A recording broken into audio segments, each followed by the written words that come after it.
There is a moment, somewhere in the darkness before dawn, when the ocean holds its breath.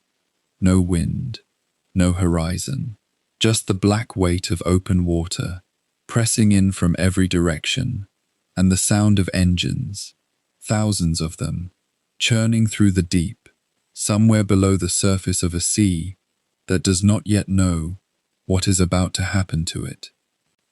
In the autumn of 1944, somewhere in the waters surrounding the Philippine archipelago, that moment arrived, and when it broke all at once, from 4 directions simultaneously, across hundreds of kilometers of ocean, involving hundreds of warships, thousands of aircraft, and hundreds of thousands of men, in what became, and has remained ever since, the largest naval battle in the history of human warfare.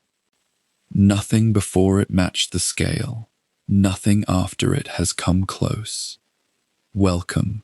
Settle in, find a comfortable position, and let the story carry you. Over the next several hours, we are going to walk through the entirety of the Battle of Leyte Gulf. Every approach, every decision, every act of courage and catastrophic miscalculation. From the first submarine contact in the Palawan Passage to the last fires burning on the water off the coast of Samar. This is the complete account. There is no rush. The ocean is patient, and so is history. If you are new here, this channel is built for long-form listeners, for people who want the whole story, told slowly and carefully, without shortcuts. If that sounds like exactly where you want to spend the next several hours, then stay with us. And if you are returning, welcome back. The coffee is warm, the lights are low, and the story we have for you tonight is one of the greatest ever told about the sea. Now, let us begin with a question. How do you fight a war you know you cannot win? By the autumn of 1944, Japan's senior naval commanders had been living with the answer to that question for a very long time. The mathematics of the Pacific War had turned irreversibly against the empire. American industrial production was flooding the ocean with ships, aircraft, and men at a rate Japan could not match and could not meaningfully interrupt. The great carrier battles of earlier years, Coral Sea, Midway, the Philippine Sea, had bled the Imperial Navy's air power down to almost nothing. Island after island had fallen. Supply lines had been cut. The resource corridor stretching south from the home islands through the Philippines to the oil fields and raw materials of Southeast Asia, the economic bloodstream without which Japan could not continue to function as a modern military power, was narrowing with every passing month. And now the Americans were coming for the Philippines. Not for one island, not for an airfield, not for a staging post, for the Philippines themselves, the entire archipelago, which sat across Japan's supply corridor like a locked door. Whoever held the Philippines held the key. Lose them, and the flow of oil, rubber, and metal from the south would stop. Lose that flow, and the Imperial fleet would have fuel for training exercises, but not for combat operations. Lose that, and the war was a matter of time rather than outcome. Japanese planners understood this with perfect clarity, and so they made a decision that was by any conventional military logic almost irrational in its ambition and almost admirable in its desperation. They would not wait. They would not withdraw and conserve what remained of their strength for a final defense of the home islands. They would take everything they had left, every battleship, every cruiser, every destroyer, every carrier, and they would throw it all at the American invasion fleet in one enormous, coordinated, converging attack. They would destroy the landing force. They would sever the American momentum. They would, at least for a moment, change the trajectory of the war. They called it Shogo, Operation Victory. It was a plan of genuine complexity and genuine audacity, built around deception, timing, and the hope that the Americans would make at least one critical mistake. It required multiple forces to move simultaneously across vast stretches of ocean and arrive in the right places at the right moments. It required the Americans to be misled. It required things to go right in a campaign where almost nothing had gone right for Japan in more than 2 years. It very nearly worked. And on the American side, where confidence was perhaps understandably high after months of momentum, where command structures were built on compromise rather than clarity, where 2 powerful fleet commanders answered to 2 different chains of authority that did not always speak clearly to each other. On that side, the mistakes came. Not from cowardice, not from incompetence in any simple sense, but from the particular kind of failure that happens when bold men, working with incomplete information, in the fog of an enormous and rapidly evolving battle, make decisions that each seem individually reasonable and collectively catastrophic. A fleet left a strait unguarded. A group of small ships, escort carriers and their tiny escorts, built for anti-submarine patrol and close air support, armed with the lightest weapons the Navy put to sea, looked out through the early morning haze on the 25th of October, 1944, and saw on the horizon the silhouettes of battleships, Japanese battleships, the largest guns afloat. And those small ships did something that defies easy summary and resists comfortable explanation. They attacked. Not because it was tactically sound, not because their commanders believed they would survive, but because the men behind them, the men on the troop transports and the landing craft and the beaches of Leyte, needed time. And the only way to buy that time was to charge directly toward the thing that was going to kill them, and hope that the chaos and the smoke and the sheer inexplicable aggression of the assault would buy the minutes that those other men needed. It is the kind of story that, when you read it for the first time, you stop and read it again, because it does not seem possible. And then you check the dates and the names and the positions, and you realize that it happened exactly as described, in the real world, in the real ocean, in the lifetimes of men some of us were old enough to know. That is Leyte Gulf. That is the scale of what we are going to explore together over the coming hours. We will begin where the battle began, not with the first shot, but with the world that made the battle inevitable, with the strategic geography of an ocean at war, with the calculations being made in Tokyo and Washington and aboard flagship bridges across the Pacific in those final weeks before the first contact.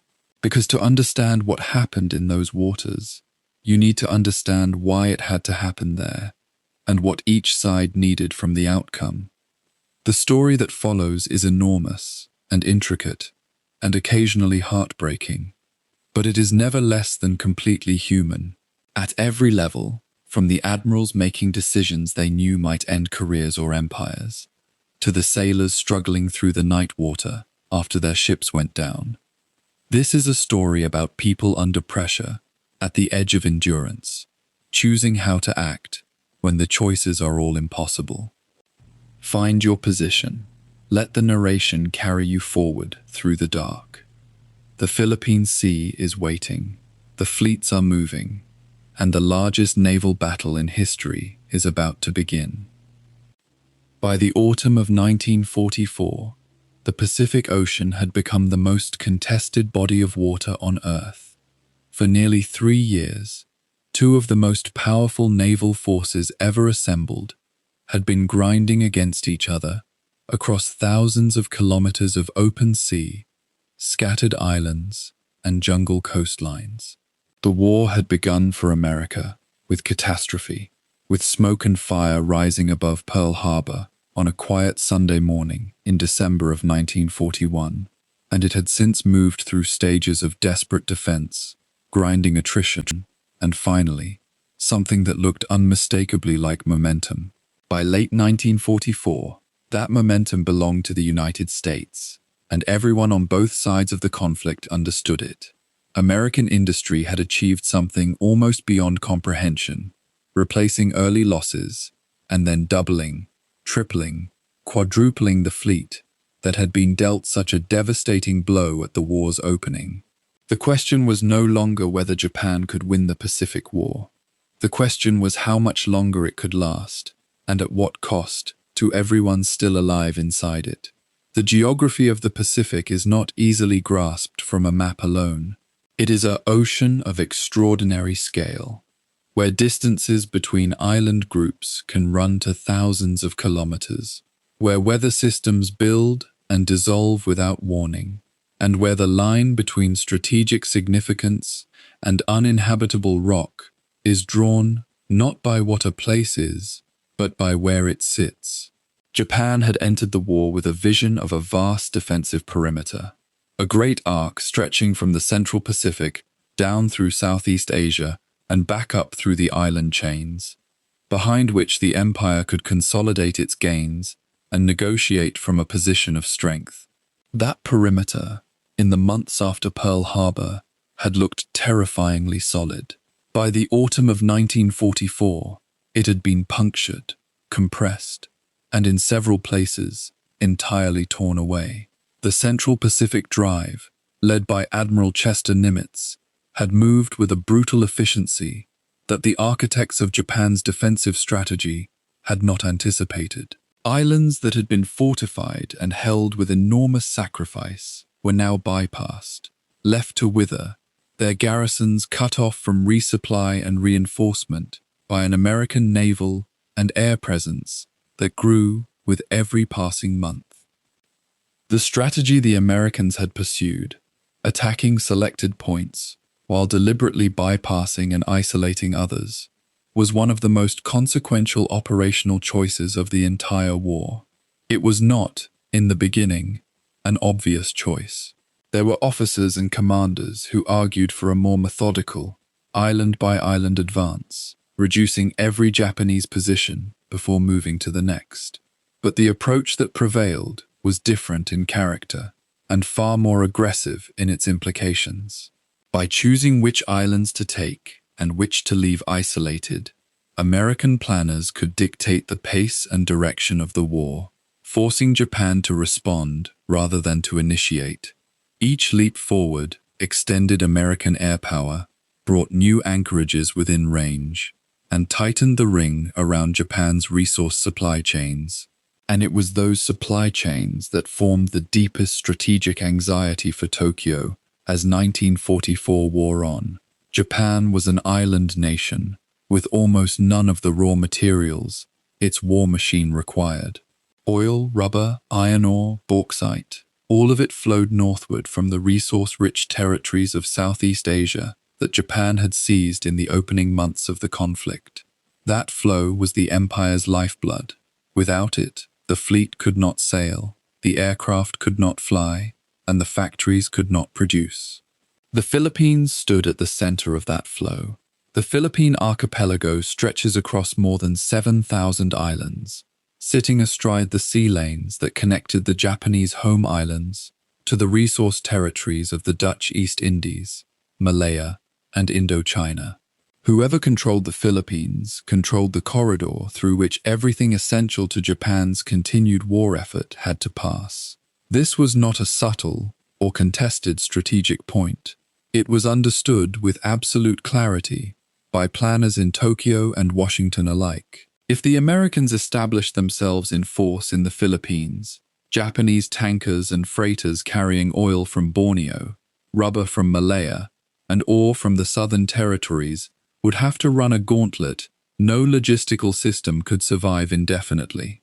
The empire's southern resource base would become strategically unreachable, or so costly to use that it might as well be. Japan's war-making capacity would begin to collapse from the inside, starved of the materials that kept it functioning. regardless of how courageously its soldiers and sailors fought. The Philippines were not simply a prize. They were the lock on the door between Japan and the resources keeping it alive. For the United States, the decision to move on the Philippines had not been without its own internal debate. There were those in American strategic circles who advocated bypassing the archipelago entirely, moving instead directly toward Formosa or the Chinese coast as a staging ground for eventual operations against the Japanese home islands. This argument had a certain cold logic to it. Why commit to the enormous effort of retaking the Philippines if Japan's strategic position could be strangled from a different angle? But the counter-arguments were powerful and ultimately prevailed. The Philippines could not simply be left behind as a garrisoned Japanese outpost astride American supply lines.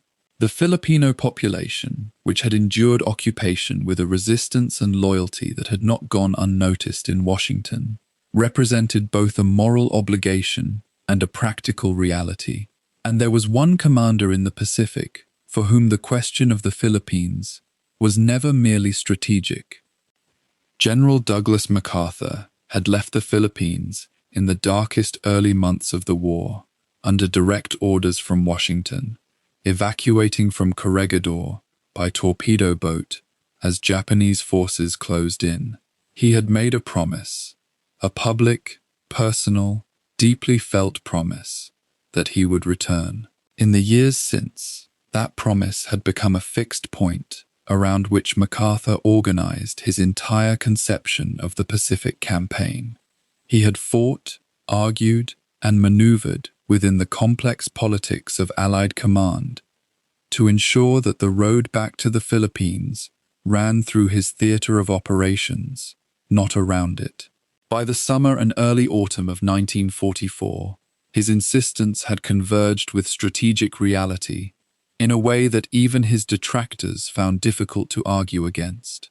The Philippines were the target. The question was where in the archipelago to strike first, and how quickly the blow could be delivered. The choice settled on Leyte, a large island in the central Philippines, for reasons that combined geography, logistics, and the intelligence picture that American forces had assembled about Japanese strength across the archipelago. Leyte Gulf, the broad body of water opening onto the island's eastern coast, offered anchorage for the enormous invasion fleet that the operation would require. The island itself, while not without defensive complexity, was judged more accessible than some alternatives, and striking at the center of the archipelago would place American forces in a position to threaten multiple directions simultaneously, complicating any Japanese response.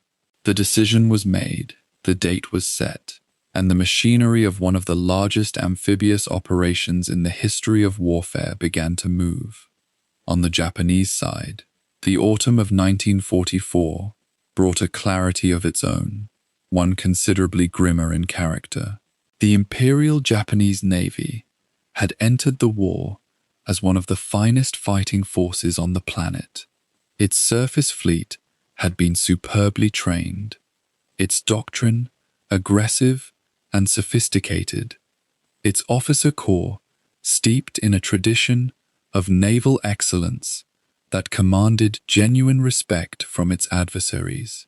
The carrier strike force that had executed the attack on Pearl Harbor represented the leading edge of naval aviation at the time, and in the early months of the war, Japanese naval power had moved across the Pacific and the Indian Ocean with a freedom that seemed to confirm every strategic calculation Tokyo had made. But that calculation had contained a fatal flaw. Japan's industrial capacity and its reserve of trained aviators and experienced naval personnel were finite in a way that American capacity was not. Every ship sunk and not replaced. Every pilot killed and not substituted by someone of equivalent training. Every month of attrition that passed without a decisive negotiated settlement. All of it moved in one direction. The battles that had already been fought told the story with terrible plainness. The Coral Sea in 1942 had checked Japanese expansion toward Australia. Midway, fought a month later, had cost Japan 4 of its fleet carriers and a generation of its most experienced naval aviators in a single catastrophic day. The grinding campaign around Guadalcanal had consumed ships, men, and material at a rate that Japan's replacement capacity could not match. The Battle of the Philippine Sea in June of 1944, a disaster so complete that American airmen had called it the Great Marianas Turkey Shoot, had effectively destroyed what remained of Japanese carrier aviation as a functional fighting force. Hundreds of aircraft and their crews had been lost in a single engagement. The carriers that survived were floating hulls with almost nothing to put on their flight decks. By the time Japanese naval planners sat down to consider what could be done about the American move on the Philippines, they were doing so with a fleet that was a fraction of what it had once been, crewed by men who were in many cases far less trained than those who had flown and fought at the war's beginning. What the Imperial Navy still possessed in the autumn of 1944 was its surface fleet, its battleships and heavy cruisers, some of them among the most powerful warships ever constructed. These capital ships had survived the battles that had gutted Japan's carrier force, and they remained formidable. But a surface fleet without air cover, in waters where American air power had established dominance, was a fleet operating under a sentence it could not escape indefinitely. The Japanese knew this. Their planning for the defense of the Philippines took this reality as its starting point. They could not fight and win a conventional naval engagement against the Americans in the traditional sense. But they might, if conditions were exactly right, if deception worked perfectly, if timing and geography and fortune aligned, they might be able to strike at the invasion fleet at Leyte and deal a blow severe enough to delay or disrupt the American campaign, not to win the war. At this point, the most thoughtful Japanese commanders harbored no serious illusions about winning the war. What they sought was to make the cost of continuing it so high, to extract such a price in American ships and men and time, that the political will to press forward might weaken. It was a strategy born of desperation, but it was a strategy, and it was about to be set in motion. The waters of the Philippine Sea, in late October of 1944, held the largest concentration of naval power ever assembled. American and Japanese forces were converging on a body of water that neither side could afford to lose, each carrying into the coming battle the full weight of everything the previous 3 years had cost. The men who sailed into those waters, on both sides, in capital ships and small destroyers, in escort carriers and submarines, in landing craft and fleet oilers, were about to participate in something that would never happen again in human history. Not because such battles could not be organized, but because what was about to unfold would exhaust both nations' willingness to pay for them. The largest naval battle ever fought was days away, and everything that had happened since 1941 had been pointing, without anyone fully realizing it, toward this single stretch of Philippine waters, this single week in October, these ships and these men. By the autumn of 1944, the men who commanded what remained of the Imperial Japanese Navy understood something they could not say aloud in official meetings or write plainly in operational orders. They understood that Japan was losing, not slowly, not ambiguously, but with a mathematical clarity that no amount of communique language could disguise. The American industrial machine had found its rhythm. New carriers, new aircraft, new pilots were rolling off assembly lines and out of training programs at a rate that Japan could not match, had never been able to match, and had always privately known it could not match. Every month that passed without a decisive Japanese victory was a month that made the next decisive victory less possible. The senior admirals of the Imperial Navy did not need to be told this. They had built their careers on the study of sea power, and sea power, stripped of ceremony, is ultimately a calculus of production and loss. What made the situation particularly acute in the autumn of 1944 was not merely the accumulating deficit in ships and aircraft, it was the geography.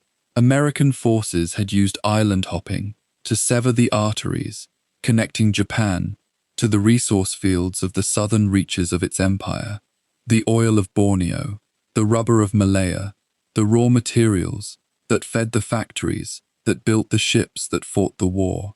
If the Philippines fell, the last viable sea corridor linking Japan to those resources would close. Tankers could not safely navigate waters controlled by American submarines and carrier aircraft. Without fuel, the Imperial fleet would become a collection of expensive and immobile monuments. Without the fleet, the home islands would be exposed. The logic formed a chain, and every link in that chain pointed toward the same conclusion. The Philippines had to be held, and to hold the Philippines, the American invasion fleet had to be destroyed.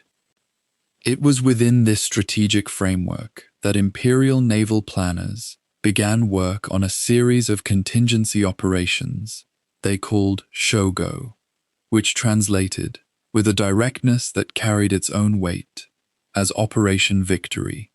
There were several variants of the plan, each keyed to a different potential American axis of attack. But by October of 1944, when American intentions became unmistakable, it was the version oriented toward the Philippines that rose to the top. Shogo 1. The plan's essential logic was not subtle. Since the Japanese could not hope to match American strength across every dimension simultaneously, they would not try. Instead, they would concentrate what remained of the fleet in a single, overwhelming effort, accepting enormous risk in exchange for the possibility of a result so dramatic it might alter the course of the war. A war Japan could not win by attrition might still, in theory, be altered by a catastrophic blow. The architecture of Shogo 1 was built around deception as much as firepower. Japanese planners were not naive enough to believe they could defeat the American forces in a straightforward clash of strength against strength.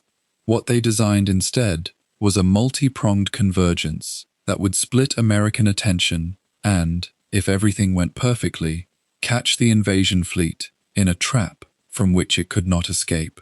The centerpiece of this convergence was a powerful surface force, the largest and most heavily armed the Imperial Navy could assemble, that would approach Leyte Gulf through the Philippines from the west and northwest, slipping through the narrow straits that divided the island chain before falling upon the American transports and landing ships clustered in the Gulf. Those transports, crowded with men and supplies, were the invasion's lifeblood. Destroy them, and the landing force on Leyte would wither. But to reach those transports, the surface force would first have to pass through waters where American carrier aircraft could find it and tear it apart.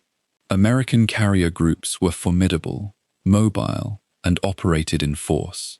This was the central problem of the plan, and Japanese planners addressed it with a calculation that was either coldly brilliant or deeply cruel, depending on how one looked at it.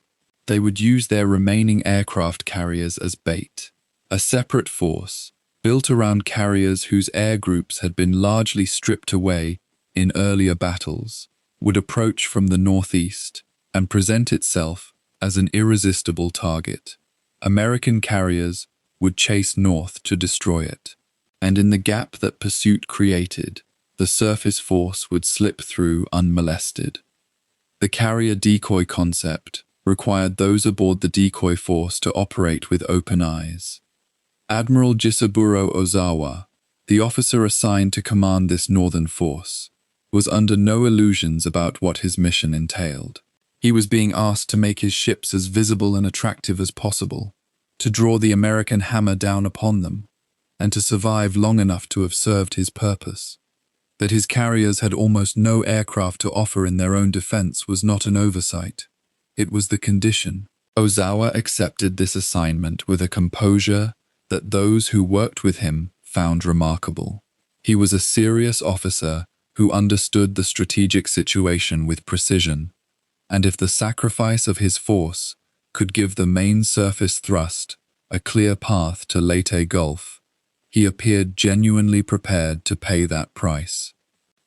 The surface force designated as the main striking arm, which would come to be called Center Force, was built around some of the most formidable warships ever constructed. Among them were the Yamato and the Musashi, sister ships whose scale defied easy description. These were the largest battleships ever built, carrying guns whose caliber exceeded anything afloat on either side, armored to a degree that their designers believed made them nearly unsinkable.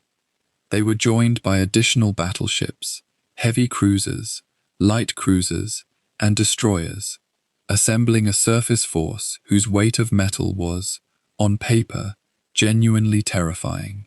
Command of this force fell to Vice Admiral Takeo Kurita, an experienced and capable officer who had spent the war in surface warfare commands, and who understood both the power he was being given and the extreme nature of what was being asked of him.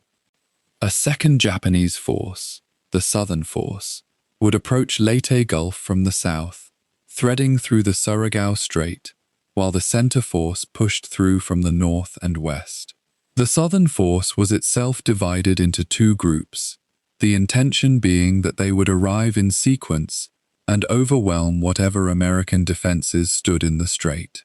Between the center force driving from the northwest, the northern force drawing the American carriers away, and the southern force pressing from the south, Leyte Gulf would, in theory, become a killing ground for American ships rather than Japanese ones.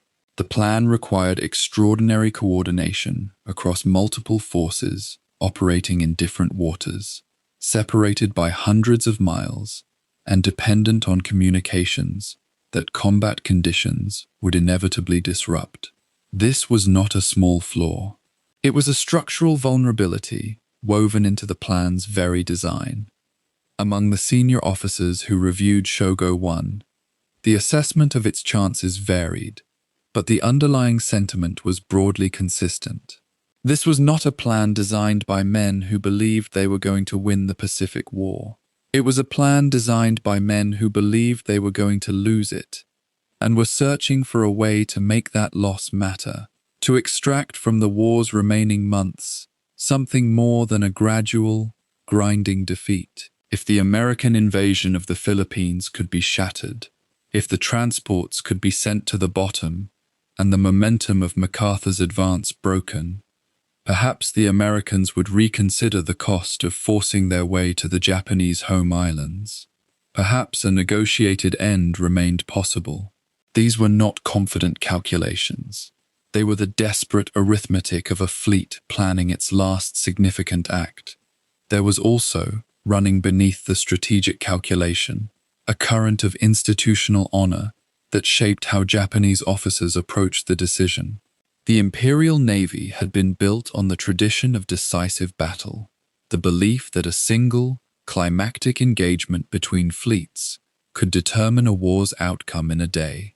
That tradition ran back to the stunning victory at Tsushima 4 decades earlier, when Japanese ships had annihilated a Russian fleet in a battle that still shaped how the Navy understood itself.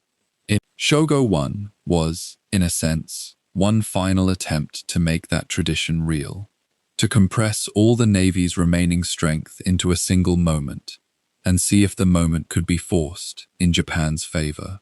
Whether the tradition was appropriate to 1944, to a war dominated by carrier aircraft and submarines, rather than by the guns of battleships, was a question the plan's architects may not have asked themselves clearly enough. Final orders went out, and the fleet began to move. Fuel was loaded from reserves that were themselves already constrained. Ships that had been in port for maintenance were rushed back to operational status. Commanders gathered their officers and briefed them on what was expected. speaking with the careful precision that military culture demands, and sometimes with the kind of directness that cuts through that precision entirely. Some of what was said in those briefings was never written down. The atmosphere aboard the ships as they prepared to sortie was described by those who survived it as one of strange calm, not the calm of men who believed they were safe, but the calm of men who had already made their peace with what was coming and were now simply waiting to begin. The Imperial Navy was about to play every card it had left. The table had been set. The question was whether anyone was waiting on the other side who knew the game was coming. 2 years, 7 months, and 10 days had passed since Douglas MacArthur left the Philippines. He had not chosen to leave. He had been ordered out, evacuated by torpedo boat through Japanese patrolled waters in the darkest hours of March 1942, when the fall of Bataan was already certain and Washington could not afford to lose its most prominent Pacific commander to a prisoner of war camp.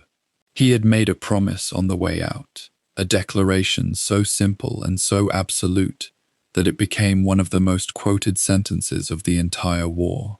He said he would return. Not the Americans, not the Allies. He would return. For 2 years, that promise had sat at the center of his strategic thinking, his public persona, and his private obsession, shaping every argument he made to Washington about where and how the Pacific War should be fought. On the 20th of October 1944, the morning came to make it real. The fleet that gathered off the eastern coast of Leyte was unlike anything the Philippine Sea had ever held.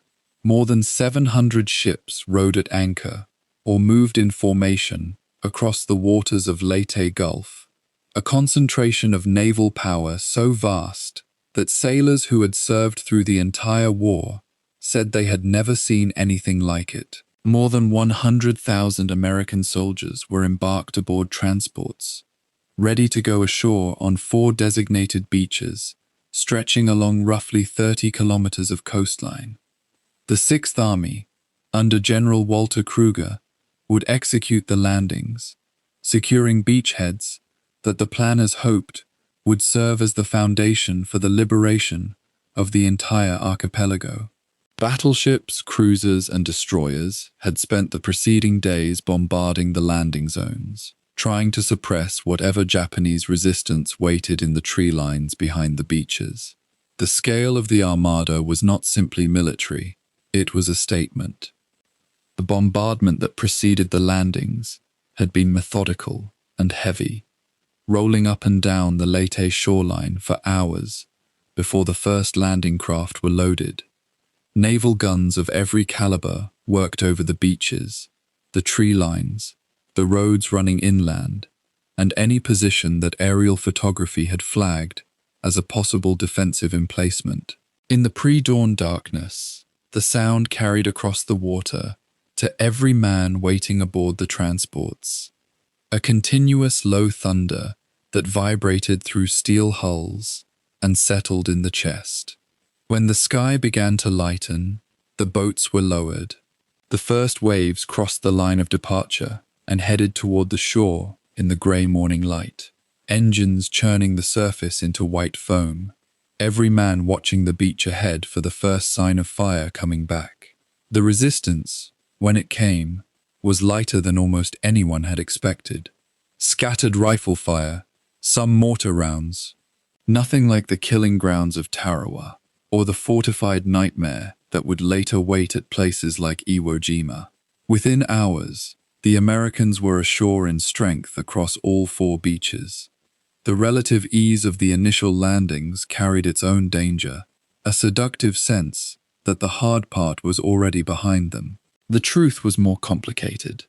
The Japanese had made a deliberate strategic choice not to contest the beaches with everything they had.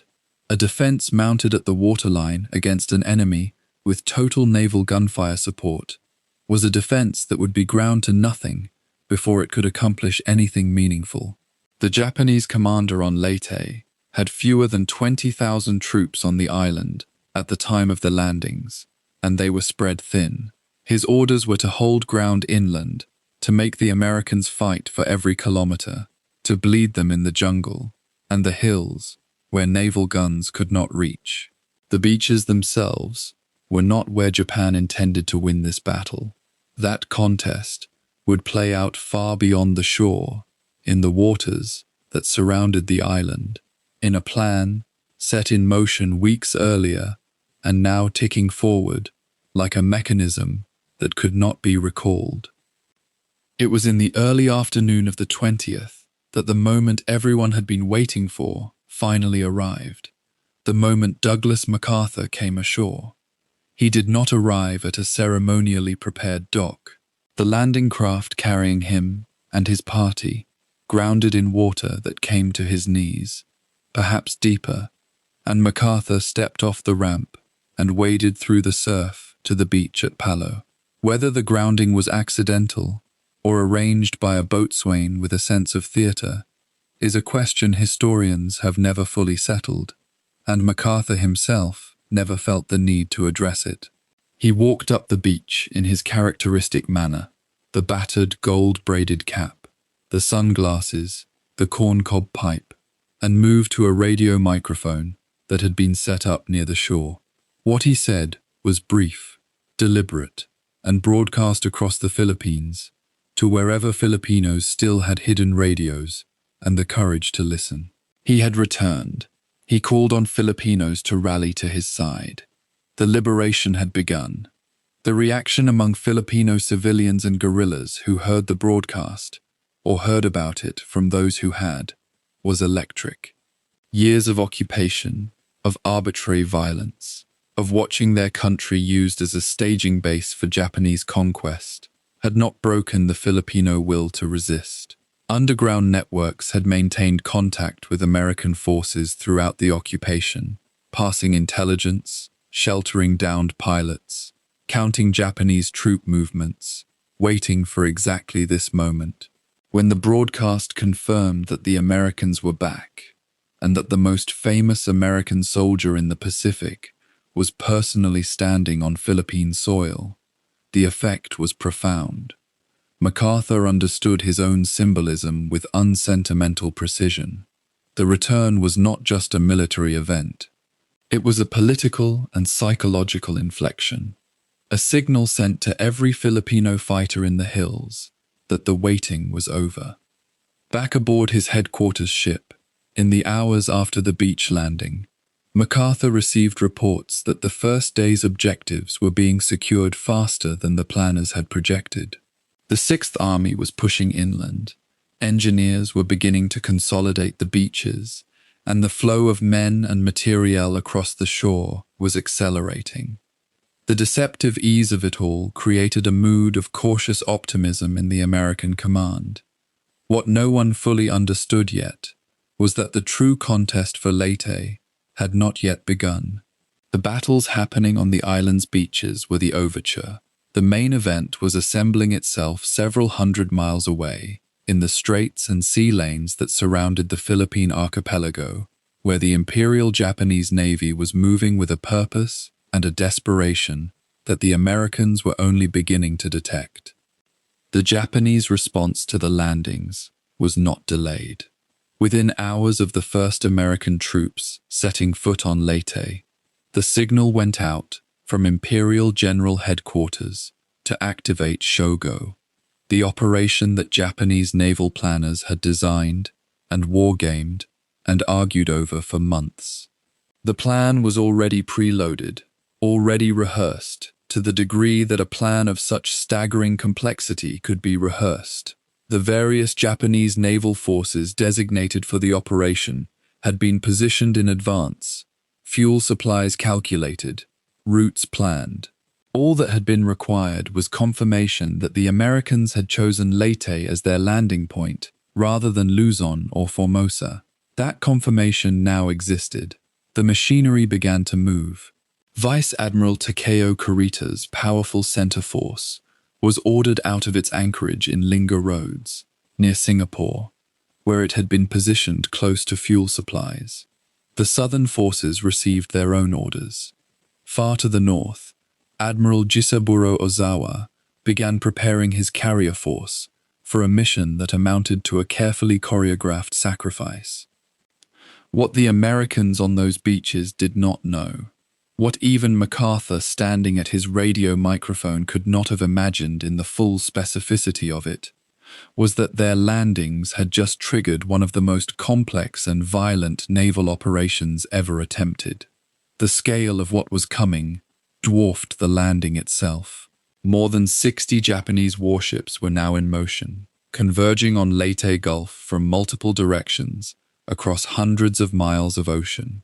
The plan required extraordinary coordination across forces that had limited communications, limited fuel, and limited ability to adapt if any single piece of it went wrong.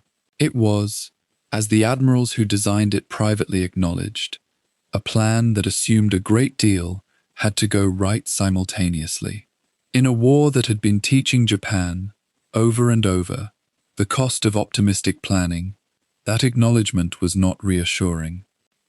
The Americans that evening were consolidating their beachhead, moving supplies, attending to their wounded, eating and resting, and writing the first letters home that mentioned the Philippines without censoring the name.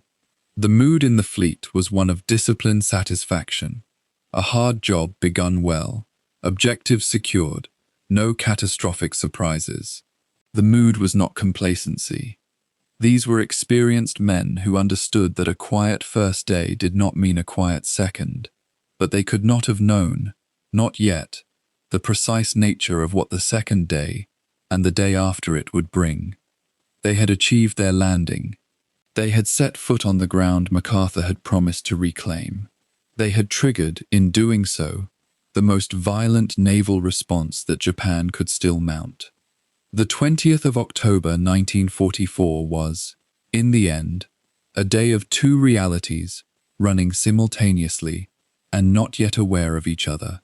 On one beach, on the eastern coast of Leyte, a general in a gold-braided cap waded through the surf and told a nation its liberation had arrived. On the other side of the Philippine archipelago, in sea lanes hundreds of miles away, warships were raising steam and plotting courses, and the men aboard them understood that most of them were not expected to return. These two realities, the promise kept and the catastrophe already in motion, were about to collide in the waters around Leyte Gulf, and the collision would determine not just the fate of the Philippines, but the remaining shape of the war itself. By the autumn of 1944, both sides understood that whatever came next in the Philippines would not be a skirmish, it would be a reckoning. The Japanese High Command, having watched its carrier air power shredded at the Philippine Sea earlier that year, had spent months preparing for exactly this moment, not with the expectation of winning a prolonged campaign, but with the colder logic of forcing a single, decisive engagement that might change the direction of the war in a single afternoon. Operation Shogo was the result, an intricate, ruthless plan that divided what remained of the Imperial Japanese Navy into 4 distinct forces, each assigned a role in a vast pincer movement designed to converge on Leyte Gulf and destroy the American invasion fleet before it could consolidate its foothold. The plan asked everything of men and machines already stretched far past their limits. It assumed a level of coordination between widely separated fleets that the Imperial Navy had never achieved under ideal conditions, let alone under the communications pressures of active combat.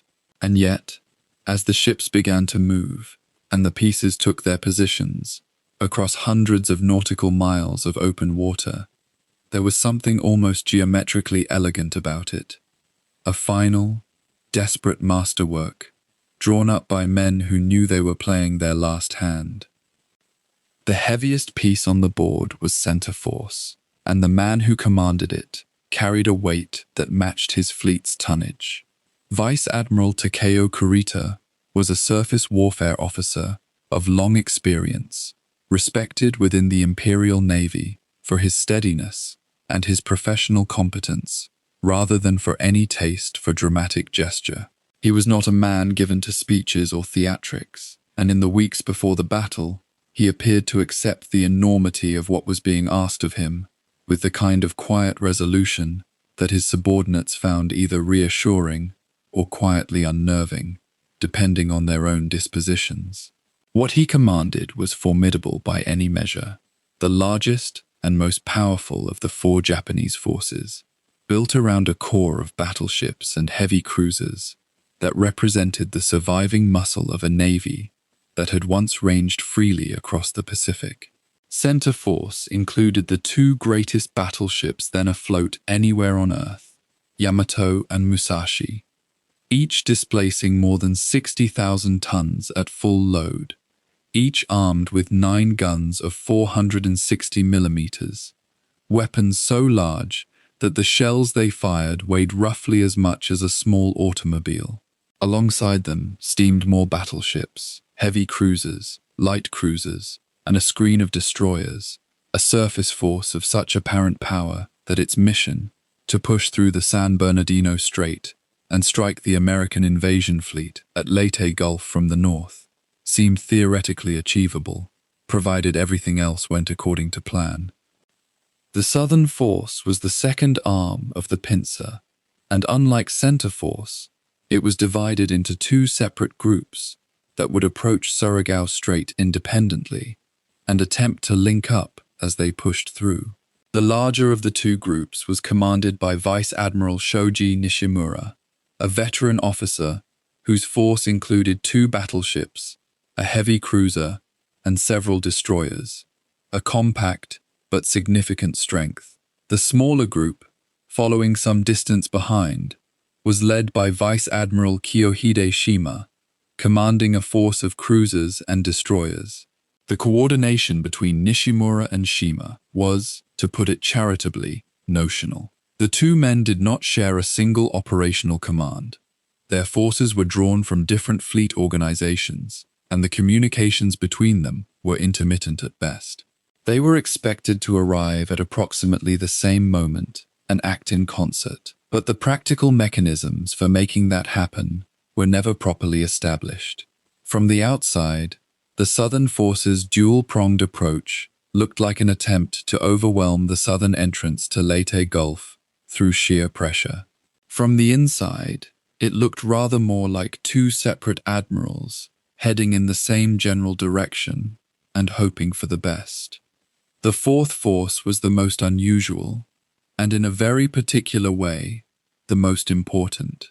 Admiral Jisaburo Ozawa commanded the Northern Force, built around the surviving fleet carriers of the Imperial Japanese Navy, a force that should have represented the most dangerous element of Japanese naval power and, in almost any other context, would have. But in the autumn of 1944, Ozawa's carriers were nearly hollow. The catastrophic losses of experienced aviators at the Battle of the Philippine Sea had stripped the carrier air groups down to a fraction of their former strength, and many of those who remained were barely trained enough to be considered combat pilots in any meaningful sense. Ozawa's entire force could muster only a small number of operational aircraft, a fraction of what those carriers might have deployed a year earlier, and nowhere near enough to threaten the American fleet in anything like a conventional carrier battle. Ozawa knew this. His superiors knew it. The Northern Force was not designed to win. It was designed to be seen, to be detected, to draw Halsey's powerful Third Fleet northward and away from Leyte Gulf, leaving the San Bernardino Strait open for Kurita to pass through unmolested. Ozawa had been assigned, with full awareness of what it meant, to lead his men and his ships into a battle they were not expected to survive. He accepted this with a composed dignity that his surviving officers would speak of for decades. On the other side of the water, the American command structure presented what looked at first glance like overwhelming strength. The United States Navy had assembled an invasion fleet of extraordinary scale around Leyte Gulf, supported by 2 separate fleet commands that between them could field a striking force the Imperial Japanese Navy could not hope to match in pure material terms. But the strength came with a fracture running through its center, a command division that had been created by institutional geography and military politics, and that would, in the days ahead, create exactly the kind of confusion the Japanese plan was designed to exploit. Admiral William Halsey commanded the Third Fleet, a fast, powerful striking force built around the fleet carriers of Task Force 38. Halsey reported to Admiral Chester Nimitz at Pacific Fleet Headquarters in Pearl Harbor. Admiral Thomas Kinkaid commanded the Seventh Fleet, more commonly known among the men as MacArthur's Navy, a force of older battleships, escort carriers, cruisers, and destroyers, primarily tasked with supporting the invasion itself. Kinkaid reported to General Douglas MacArthur, 2 fleets, 2 chains of command, no single officer with authority over both. The arrangement had worked tolerably well in earlier operations, but it contained within it the structural possibility of a catastrophic misunderstanding, and no one had clearly resolved how the 2 commanders were expected to coordinate if the situation became fluid and time-critical. Halsey himself was one of the most recognizable figures in the American war effort, a blunt, aggressive, and intensely driven admiral whose combative instincts had earned him enormous popularity with the American public and the respect of his sailors. He was precisely the kind of commander who would drive toward a fight rather than away from one, and in most circumstances, that quality served the Navy well. His signal to his fleet when he took command, "Hit hard, hit fast, hit often," was not merely a slogan, but an accurate description of how the man actually thought about naval warfare. The risks inherent in that disposition, particularly when operating alongside another fleet commander in an environment of imperfect information, were less visible during the planning stage than they would become during the battle itself. Kinkaid, by contrast, was a steadier and more methodical officer, better suited temperamentally to the complex logistics of invasion support than to the fast-moving offensive operations that were Halsey's domain. The 2 men were not enemies, but they were not a unified command either, and in the hours ahead, that distinction would matter enormously. The escort carriers attached to Kinkaid's 7th Fleet deserve particular mention at this point, because they would eventually find themselves at the center of everything.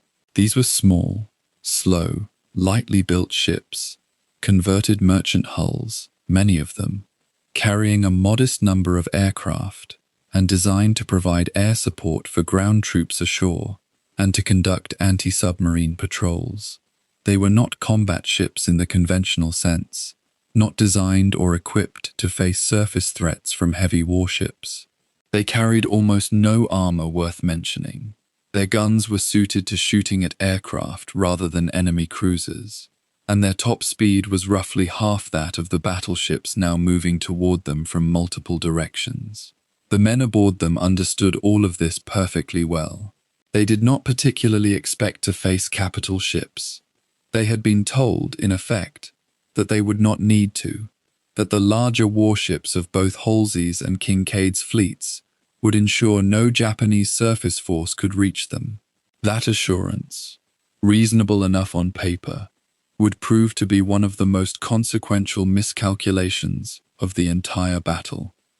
As the 23rd of October 1944 approached, the 4 Japanese forces were moving into position with the slow, deliberate momentum of a mechanism put in motion by gravity rather than choice. Kurita's center force threaded southward through Borneo's coastal waters toward the Palawan Passage. Nishimura's battleships pressed toward the Mindanao Sea. Shima's cruisers followed at a distance, and Ozawa's near-empty carriers turned their bows toward the Philippine Sea north of Luzon. Across those same waters, Halsey's fast carriers patrolled and struck. Kinkaid's invasion fleet consolidated its foothold, and American commanders looked at their charts, and made the calculations that seemed, in that moment, perfectly sound. The geography was about to become a killing ground. The distances were about to compress, and 4 separate engagements, each enormous in its own right, were about to begin overlapping in ways that no plan on either side had fully anticipated. The chessboard had been set. The opening moves had already been made beneath the surface, in the darkness of the Palawan Passage, where American submarines were already tracking Kurita's approach and preparing to announce, in the most definitive terms available to them, that the Empire's last gamble had begun. Before the aircraft came, before the gun lines formed, before the desperate charges and the burning ships, the first blow was struck in silence and in darkness, far beneath the surface of the sea. The 23rd of October, 1944, began quietly enough in the waters west of the Philippines. Kurita's center force, the most powerful surface fleet Japan had assembled in years, was threading its way through the Palawan Passage, a long, narrow channel running between the island of Palawan and the shoals of the dangerous ground. The fleet was enormous: 5 battleships, 10 heavy cruisers, 2 light cruisers, and more than a dozen destroyers, moving in formation through waters that both sides understood were contested. Kurita's officers knew that American submarines patrolled these approaches. What they did not know was precisely where or how alert those submarines already were. They would not remain in ignorance for long. 2 American submarines, running submerged in the pre-dawn darkness of the passage, picked up the incoming formation on their instruments before the Japanese lookouts ever saw them. The signatures were unmistakable: a large force, moving in column, throwing a broad acoustic footprint across the water. Both submarines immediately recognized that this was no routine patrol or supply run. This was something far larger, something that warranted immediate reporting to Fleet Command. Before either submarine made a single aggressive move, they did something that would prove as consequential as anything that followed. They reached out and transmitted. The intelligence went up the chain within hours, painting the first clear picture of where Kurita was going and how quickly he was getting there. The submarines moved into attack position with practiced patience, waiting for the geometry of the approach to reach the moment of greatest advantage. When they struck hard. Kurita's cruiser column was hit in rapid succession, the explosions tearing through the morning water without warning, sending columns of white spray and black smoke above the surface. Japanese crews who had been standing watches in the relative quiet of a transit now found themselves in the chaos of damage control, shouting orders across listing decks, fighting flooding below the waterline. The strike was fast and professional, exactly the kind of coordinated attack that American submarine doctrine had been refining through years of hard Pacific experience. 2 heavy cruisers were lost. One rolled over and sank within minutes of being hit, her crew given almost no time to respond before the sea took her. The second burned and then slipped under as the damage proved beyond any capacity to control. A third heavy cruiser took serious damage in the same attack, not enough to send her immediately to the bottom, but enough to cripple her speed and force her eventual withdrawal from the operation. 3 heavy cruisers, removed from Kurita's order of battle before his force had even entered the Philippine Sea proper. The Japanese admiral had begun this passage, expecting to reach the Sibuyan Sea with his strength intact. He was already down 3 of his 10 heavy cruisers before the day was an hour old.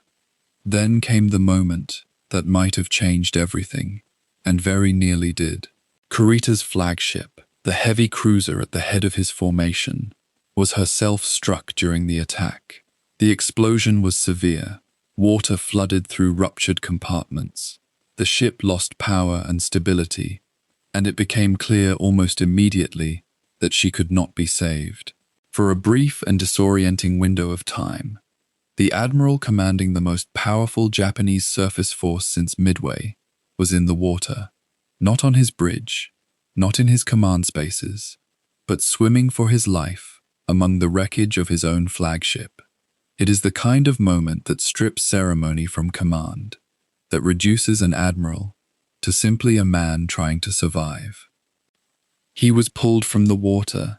He survived, but the experience left its mark, and those around him would note in the hours that followed that Kurita seemed changed by what he had endured, quieter, perhaps more inward, operating under a physical and psychological toll that would accumulate across the days ahead. He transferred his flag to the battleship Yamato, the largest warship afloat, an imposing colossus of steel that offered the command facilities his sunken cruiser no longer could. The transfer of command happened under pressure, with the fleet still in motion, still pushing through the passage, the dead and wounded of the opening strike left behind in the fleet's churning wake. There was no time to stop. Shogo demanded they keep moving. The submarine commanders, meanwhile, had already done something that in some ways exceeded their direct attack in strategic value. Their contact reports were flowing through American communications networks, reaching 7th Fleet, reaching headquarters, beginning to build the intelligence mosaic that would tell American commanders where the Japanese were committed and in what strength. This was the kind of information that changes the shape of a battle, hours or days before the decisive moment arrives. The reports confirmed what American planners had suspected, but could not yet prove, that a major Japanese surface force was moving through the western Philippines approaches, heading in the direction that pointed straight toward Leyte Gulf. The picture was not yet complete, but its broad outline was already terrifyingly clear.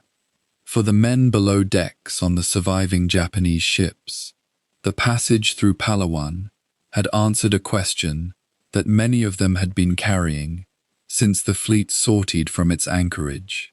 They had wondered, in the way that sailors facing an uncertain operation always wonder, whether the enemy would find them before they reached their objective. Now they had their answer. The enemy had found them at the very first choke point, in the opening hours of the first day, and had drawn blood immediately. Some of those men would have known enough about American submarine capabilities to understand that this was only the beginning, that aircraft would come next, that the further they pushed into the Philippine Sea, the more concentrated the opposition would become. They pressed on regardless, because the alternative was to turn back and abandon the mission that had already cost so much. There is something in this early phase of the battle that rewards careful thought. The asymmetry between what the submarines achieved with stealth and patience versus what the great ships of Kurita's fleet would need to achieve against far heavier opposition. The submarines had acted at their moment of greatest advantage, surprised, outnumbered in kind, but carrying weapons perfectly suited to the task. They had punished a force far more powerful than themselves, and vanished back beneath the surface with virtually no damage in return. The message their success sent about what even a handful of well-placed, well-commanded vessels could accomplish against a superior force would echo through the subsequent 3 days in ways that no one yet fully appreciated. By the time the center force emerged from the Palawan Passage and began its approach toward the Sibuyan Sea, Kurita was already leading a diminished fleet. The ships that remained were formidable, make no mistake. Among them sat the Yamato and her sister ship, Musashi, the 2 largest battleships ever constructed, vessels so vast that the Japanese naval program had staked enormous resources on their building. Alongside them moved cruisers and destroyers that would have represented a terrifying force in any other circumstance. But the losses already suffered weighed on the formation, and Kurita himself, newly saved from the sea, commanding from an unfamiliar bridge, was carrying into the coming battle a burden that his opposite numbers did not share. The first blood of the Battle of Leyte Gulf belonged to American submariners, and it had been drawn precisely where it could cause the most disruption, at the moment of first advance, in the silence before anything else had yet begun. Above the passage, and far away across the communication networks of the Pacific Fleet, American commanders were absorbing the submarine reports and beginning to make decisions. Aircraft were being prepared on carrier decks. Orders were being composed and transmitted. The intelligence from the passage had bought hours of warning time, hours that would be used, though not always wisely. Kurita was coming through. He had been hurt, but not stopped. He still had enough steel and enough firepower to obliterate the invasion fleet at Leyte if he reached it unimpeded. What happened in the Sibuyan Sea in the hours ahead would determine whether American air power could complete what the submarines had begun, or whether Kurita's battered but still formidable armada would find its way through. The morning of the 24th of October, 1944, arrived over the Sibuyan Sea with the kind of pale, indifferent clarity that made everything visible from above. Kurita's center force had survived the night, survived the submarines, survived the loss of 2 heavy cruisers in the Palawan Passage, survived the moment when Kurita himself had been pulled from the water and hauled aboard a destroyer while his flagship slipped away beneath the waves. The fleet was battered, and its commander was physically exhausted, but it was still moving, still enormous, still carrying within it enough firepower to change the course of the Pacific War. American scouts had tracked it through the darkness, and by early morning, the picture being assembled aboard Halsey's flagship was becoming unmistakably clear. The center force was threading its way eastward through the Sibuyan Sea, and if nothing stopped it, it would reach the San Bernardino Strait before nightfall. The order went out to the carrier air groups before the sun had fully climbed. They would hit it hard, and they would hit it repeatedly, until it turned back or ceased to exist. The first wave of American aircraft found the fleet in open water, the ships arrayed in a formation designed to concentrate anti-aircraft fire into a curtain of steel around the most valuable vessels. Japanese gunners on every ship in the fleet opened fire the moment the planes came within range, filling the sky with bursts of black smoke and streams of tracer rounds. The noise aboard those ships must have been extraordinary. The combined roar of hundreds of anti-aircraft guns firing simultaneously, a sound that pressed down on eardrums and vibrated through every steel deck plate. American pilots flying into that wall of fire were running a calculation with terrible odds, holding their lines toward targets that were simultaneously trying to maneuver away and destroy them. Some did not make it through. Others pressed their attacks home, releasing bombs and torpedoes at low altitude, before pulling hard to clear the explosions behind them. The first hits landed, and the fleet continued. First blood had been drawn, but Kurita's formation was far from broken. At the center of the Japanese fleet, impossible to miss from any altitude, sat the battleship Musashi. She and her sister ship Yamato were the largest battleships ever built by any nation, vessels of such extraordinary scale that they occupied a category almost entirely their own. Musashi displaced more than 70,000 tons at full load, her main battery consisting of 9 guns of 460 millimeters, capable of hurling shells the weight of a small automobile across distances measured in tens of kilometers. She had been designed to be unsinkable by conventional means, her belt armor so thick that standard naval shells were thought incapable of penetrating it. Her designers had built her as the ultimate expression of Japanese naval power, a ship that would dominate any surface engagement through sheer overwhelming force. But the age of the battleship was ending, and it was ending precisely at the hands of the aircraft, now screaming down toward her, through the smoke, over the Sibuyan Sea. The attacks on Musashi began accumulating with a grim arithmetic. The first torpedo hit. then another. Bombs found her decks. The crew responded as they had been trained, controlling flooding, adjusting ballast, maintaining speed where they could. She was big enough to absorb punishment that would have killed a lesser ship outright. And for a time, the discipline and damage control of her crew held the rising water at bay. But the American strike waves were not going to stop. Halsey's carriers had been organized into task groups specifically to deliver sustained, concentrated air power, and that is precisely what they were delivering. The sky over the Sibuyan Sea filled and emptied, and filled again with American aircraft, each new wave finding the formation, each wave pressing its attacks against the fleet, and above all, against the massive silhouette of Musashi that stood out from every other vessel like a mountain in flat water. By mid-morning, Musashi had absorbed enough damage to begin showing it visibly. She was settling slightly forward, her bow riding lower than it should, her speed reduced from the pace required to maintain formation. Counter-flooding, deliberately taking on water on the undamaged side to correct a list, could buy time, but it added weight the ship could not indefinitely carry. Her anti-aircraft guns continued firing, and Japanese fighter cover scrambled to engage the American strikes. But the defending fighters were too few, and the attackers too many. The second wave gave way to a third, the third to a fourth. The ordnance striking Musashi was no longer arriving in isolated hits that could be systematically addressed by damage control parties. It was accumulating faster than any crew, however skilled, however brave, could counter it. The men aboard Musashi were not abstractions. They were sailors who had trained for years aboard the largest warship their nation had ever produced.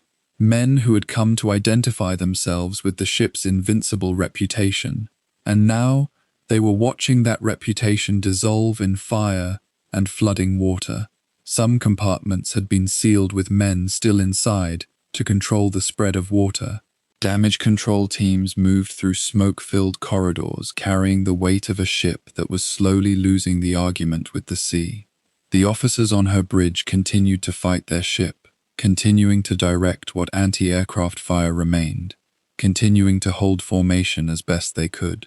The battle was not going well, and the men who flew the aircraft attacking her knew it, and the men aboard her knew it too. Kurita, watching from his new flagship, was receiving a picture that grew darker with each report. His fleet was still intact enough to fight, but it was bleeding. Beyond Musashi, other ships had taken hits. Cruisers had been damaged. Destroyers had been forced out of formation to assist stricken vessels, and the psychological weight of continuous air attack was pressing down on every man in the fleet.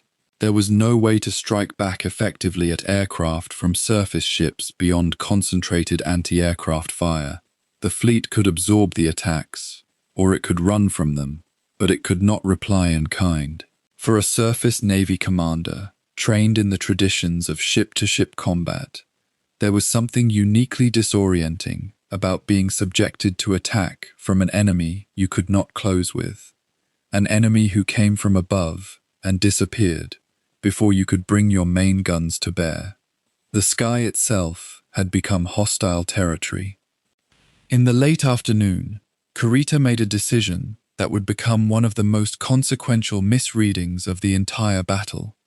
Under the weight of the air attacks, he ordered Center Force to reverse course temporarily, to turn away from the San Bernardino Strait and head west, reducing the immediate threat while his ships regrouped and his commanders assessed their damage.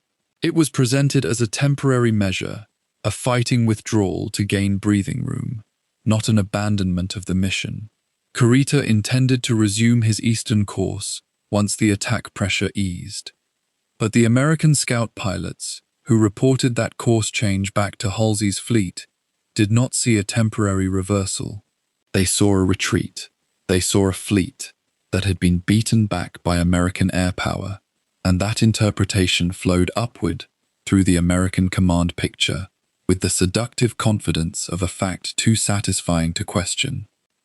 Aboard Halsey's flagship, the report of Kurita turning west arrived at nearly the same moment as other intelligence was coming in. Specifically, the location of Ozawa's northern force with its distinctive carrier silhouettes. The combination of these two pieces of information produced a conclusion that felt airtight. The center force had been handled, checked, stopped by American carrier aviation. The real threat now, the threatening force that still needed to be destroyed, was to the north. The carriers. That was where a fleet commander needed to be. That was the decisive point. It was a reading of the situation that was wrong in almost every important particular, but in the moment, with incomplete information and an aggressive commander's instinct pulling hard in one direction, it had the texture of sound reasoning. What that reasoning failed to account for was Musashi. While the command picture was being redrawn around Kurita's apparent retreat, the great battleship was fighting the last hours of her existence. The flooding had progressed beyond the point where counter-flooding could restore her trim, and she was down sharply by the bow, her speed reduced to the point where she could no longer keep station. Her anti-aircraft guns fell silent, one battery at a time, as water reached their power systems and their crews. The order was eventually given to abandon ship, and the surviving crew went into the water of the Sibuyan Sea, the destroyers that came to retrieve them, pulling men from the oil-covered surface. When Musashi finally capsized and went under, she took with her hundreds of her crew, men who had served aboard the most powerful surface combatant the Imperial Japanese Navy had ever sent to sea. She had absorbed somewhere in the range of 17 to 19 torpedo hits, and perhaps a similar number of bomb strikes before she went down, a toll that spoke both to the ferocity of the American attacks and to the extraordinary structural resilience of her construction.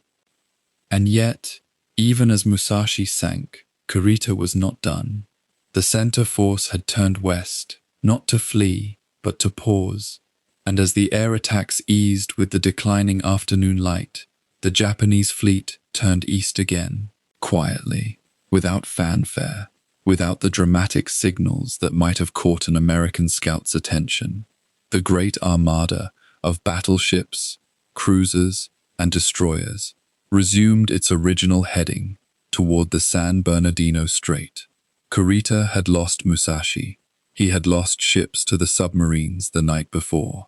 He had absorbed hours of continuous air attack, but he still commanded a force that included the Yamato, Musashi's sister, still intact and undamaged, along with other battleships of devastating capability, and he was still going east. The American pilots who had turned back his fleet had not, in fact, turned it back at all. The misreading of Kurita's reversal was not a small error. It was the kind of error that cascades, the kind that allows a situation to become critical before anyone fully understands that the premise it rested on was flawed from the beginning. Halsey's attention had shifted north. Kincaid's 7th Fleet had not been explicitly told that the San Bernardino Strait was unguarded, partly because in the American command's picture at that moment, it was not believed to need guarding. The center force had been dealt with. The air groups had done their job. What none of them knew, watching from their carrier decks as the sky over the Sibuyan Sea darkened toward evening, was that the ships they had spent the entire day attacking were still moving, still pointed east, and would emerge from the San Bernardino Strait in the hours before dawn into a sea that held almost nothing capable of stopping them. The morning of the 24th of October had brought triumph to Admiral William Halsey. His 3rd Fleet had spent the entire day hammering Kurita's center force as it crossed the Sibuyan Sea, and the reports flowing across his flagship, the battleship New Jersey, painted a picture of Japanese collapse. The Musashi had gone down. Other vessels had been damaged. Kurita himself had been thrown into the water. The messages arriving in Halsey's flag plot spoke of a beaten enemy, a fleet in retreat, a Japanese commander who had lost his nerve and turned back toward the west. By late afternoon, with the sun beginning its descent toward the western horizon, Halsey allowed himself to believe that the immediate Japanese naval threat had been neutralized. The great fleet engagement he had been waiting for since the beginning of the Pacific War seemed to be dissolving not in climactic combat, but in disorganized Japanese withdrawal. Then, in the gathering dusk, reports arrived that changed everything. American search aircraft, the eyes and ears of the fleet, had made contact with Japanese surface ships far to the north, a force sailing south toward the Philippine Sea. Here was the enemy fleet that mattered, the message seemed to say. Here was the battle that would decide the war. The reports spoke of carriers, of battleships, of a major Japanese naval force moving under cover of approaching darkness. The location was roughly 240 kilometers north of Halsey's position, a distance that his fleet could cover in a night steaming at high speed. In the flag plot aboard the New Jersey, officers began to understand what was happening. The Japanese had split their fleet. While one force had been taking a beating in the Sibuyan Sea, another had been running south through the darkness to strike at the invasion beaches. But this new force, this northern force, this was the real prize, or so it seemed. This was where the carriers were. This was where the battle would be won or lost. What Halsey did not know, what his intelligence officers could not tell him with certainty, was that the force approaching from the north, under Admiral Jisaburo Ozawa, had almost no aircraft. 4 Japanese carriers were moving south, yes, but they were nearly empty shells. Ozawa's air complement numbered fewer than 200 aircraft, many of them piloted by inexperienced young men who had been hastily trained as the Japanese aircraft production collapsed under American bombing. The carriers themselves were moving into battle, not to fight, but to die, to serve as bait, to draw the American fleet away from the real battle. Operation Shogo's entire structure depended on this deception working perfectly. The decoy force had to be tempting enough to pull Halsey away from the central Philippine Sea, had to seem important enough to justify abandoning the primary mission of protecting the San Bernardino Strait. Everything depended on American commanders making exactly the choice that Halsey was now beginning to contemplate. At 27 minutes past 8 in the evening, Halsey made his decision. He would take Task Force 34, the powerful striking force built around 4 new battleships, 3 fast cruisers, and 14 destroyers, and race north through the darkness to intercept and destroy Ozawa's fleet. He would take every fast battleship available, stripping his existing task force dispositions to do so. Then he changed his mind. Why take only part of his fleet when he could take all of it? Why dilute the power of his blow? At 8:44 in the evening, Halsey issued his orders. The entire Third Fleet would turn north. Every carrier task group, every battleship, every supporting vessel would be committed to this northward thrust. The Bull, as Halsey was known among the sailors of the Pacific Fleet, had made his choice, and he had made it with the characteristic aggression that had made him famous. He would destroy the Japanese carrier force once and for all. He would smash whatever remained of Japanese naval aviation. He would win the battle that every admiral dreamed of winning. What followed in the next hours was a failure of communication that would echo through history. Halsey's orders to turn north were explicit within the Third Fleet. Every ship knew the direction of travel, the speed of advance, and the objective that lay ahead. But the orders issued to other commanders, those who needed to know that the San Bernardino Strait would no longer be guarded, that the powerful battleships and cruisers who had been positioned to watch that narrow passage would now be racing toward the horizon. Those orders were ambiguous, incomplete, or missing entirely. Halsey composed a message intended for Admiral Thomas Kincaid, commander of the Seventh Fleet, the force responsible for the invasion itself. The message stated that Task Force 34 would be formed and that it would move north with the Third Fleet. But the message was unclear about who was actually commanding this force, where exactly it was positioned, and whether it would remain in position to guard the San Bernardino Strait or would steam away to the north. In the noise of battle, in the chaos of 100 ships communicating across dozens of radio frequencies, the message's ambiguity took on catastrophic significance. Kincaid, monitoring the radio traffic aboard his command ship, believed that he was reading Halsey's message correctly. He understood Task Force 34 to be a covering force that would remain in the San Bernardino Strait, positioned to block any attempt by Kurita's center force to push through toward the invasion beaches. It seemed logical. It seemed like what any commanding admiral would do. Why would Halsey strip away every battleship, every fast cruiser, every powerful surface combatant, and race north, leaving the vital strait unguarded? The logic seemed to preclude that possibility. So Kincaid read the message through that lens, through the assumption that Halsey was acting rationally and in coordination with his own operations. The misunderstanding was born not from explicit deception, but from the absence of clarity, from assumptions made in the dark, from the fundamental difficulty of coordinating vast military operations across hundreds of kilometers of ocean. Each commander believed he understood what the other was doing. Each was catastrophically wrong. Meanwhile, aboard the various ships of the Third Fleet, the men who served in those vessels understood only that they were racing north into the darkness. The sailors knew that enemy contact had been made. They knew that carriers had been spotted. They knew that they were steaming at high speed toward battle.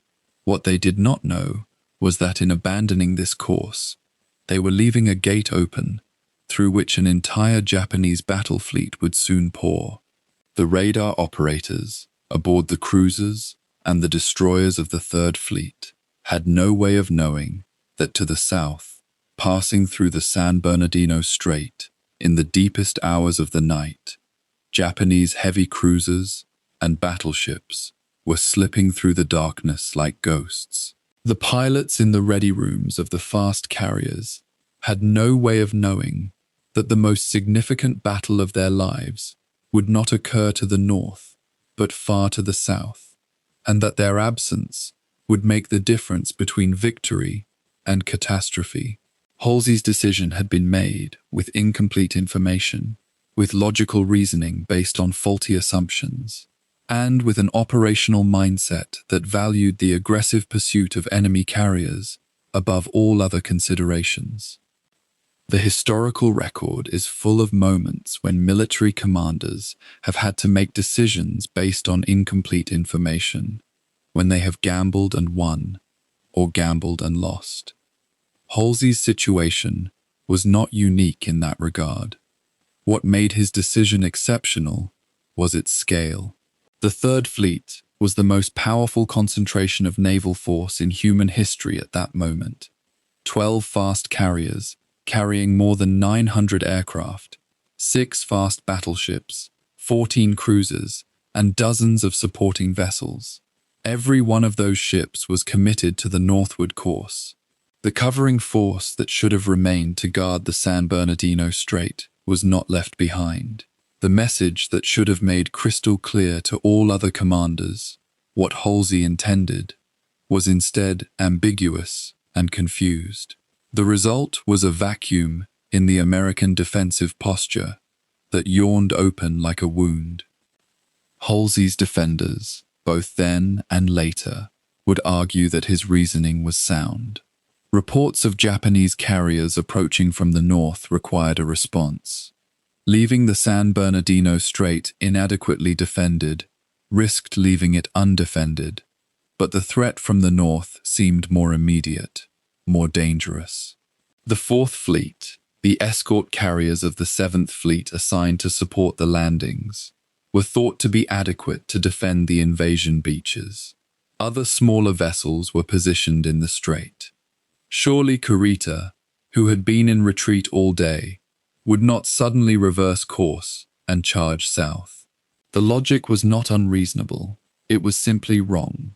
It was built on incomplete understanding of Kurita's state of mind, on miscalculation of the center force's capabilities, and on the assumption that the Japanese would continue to behave as they had been behaving all day.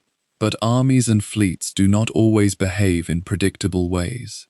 Men under pressure, men who have been given orders to fight, sometimes find reserves of determination that no one expected them to possess. As Halsey's massive fleet raced north through the night of the 24th of October, the admiral himself remained confident, even aggressive. Reports arrived suggesting that more Japanese ships were approaching from the north. More targets, more opportunities. The Third Fleet pushed hard through the darkness, maintaining high speed to close the distance before dawn broke and enemy aircraft could attack from the sky. No one aboard the New Jersey, not Halsey himself nor his senior staff officers, spent much time thinking about the San Bernardino Strait. It was not their concern anymore. Other commanders would handle whatever came through that passage. Other commanders were in position. Other commanders understood their responsibilities. This was the assumption that operated in the darkness. This was the conviction that allowed Halsey to press north without hesitation or doubt. By the time the sun rose on the 25th of October, the die was cast. The Third Fleet would engage Ozawa's force off Cape Engaño. The Battle of Leyte Gulf would be decided not by the powerful ships racing north, but by the small, lightly armed vessels left behind in the south. The catastrophe that Halsey's decision had enabled was already in motion, already rolling forward into the dawn, already racing through the San Bernardino Strait to change the course of the battle forever. The distance that separated Halsey's advancing fleet from the Philippines narrowed with each passing hour, but it was a distance that could never truly be closed. The decision had been made. The orders had been given.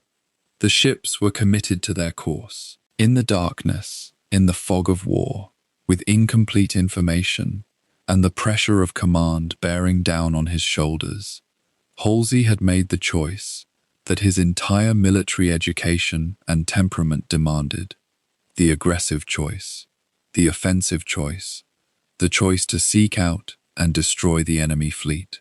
It was the choice that had served him well before. It was the choice that would fail him now. The bull was running north, and in that northward run, he was leaving open the gate through which Kurita's resurgent center force would pour with devastating effect. While the Sibuyan Sea still carried the wreckage of a day's worth of aerial punishment, and while Halsey's fleet was already turning its bow northward toward a phantom threat, another piece of the Japanese plan was grinding slowly into motion far to the south. The Southern Force, two separate groups of warships under Vice Admiral Shoji Nishimura and Vice Admiral Kiyohide Shima, had been assigned the most straightforward role in the entire Shogo design. They would push northward through Surigao Strait, the narrow channel of water separating the islands of Leyte and Dinagat on one side, and Mindanao on the other, and emerge into Leyte Gulf from below, catching the American invasion fleet in a pincer, with Kurita coming from the north. On paper, it had the brutal simplicity of a hammer and an anvil. In practice, it would become something closer to a corridor of death. Rear Admiral Jesse Oldendorf had not spent the preceding days in idleness. The commander of the 7th Fleet's Bombardment and Fire Support Group had received intelligence warnings that a Japanese naval force was moving in from the south, and he had used every hour available to him to prepare an ambush of near textbook perfection. His assets were substantial but unglamorous. 6 battleships, most of them old, several of them veterans of Pearl Harbor, raised from the shallow harbor floor and repaired at enormous effort and expense.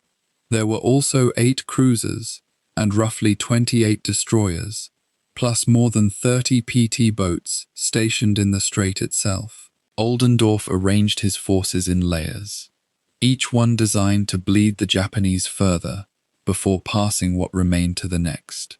It was not improvised. It was not reactive. It was a carefully staged execution, and Nishimura was walking directly into it. The PT boats went in first.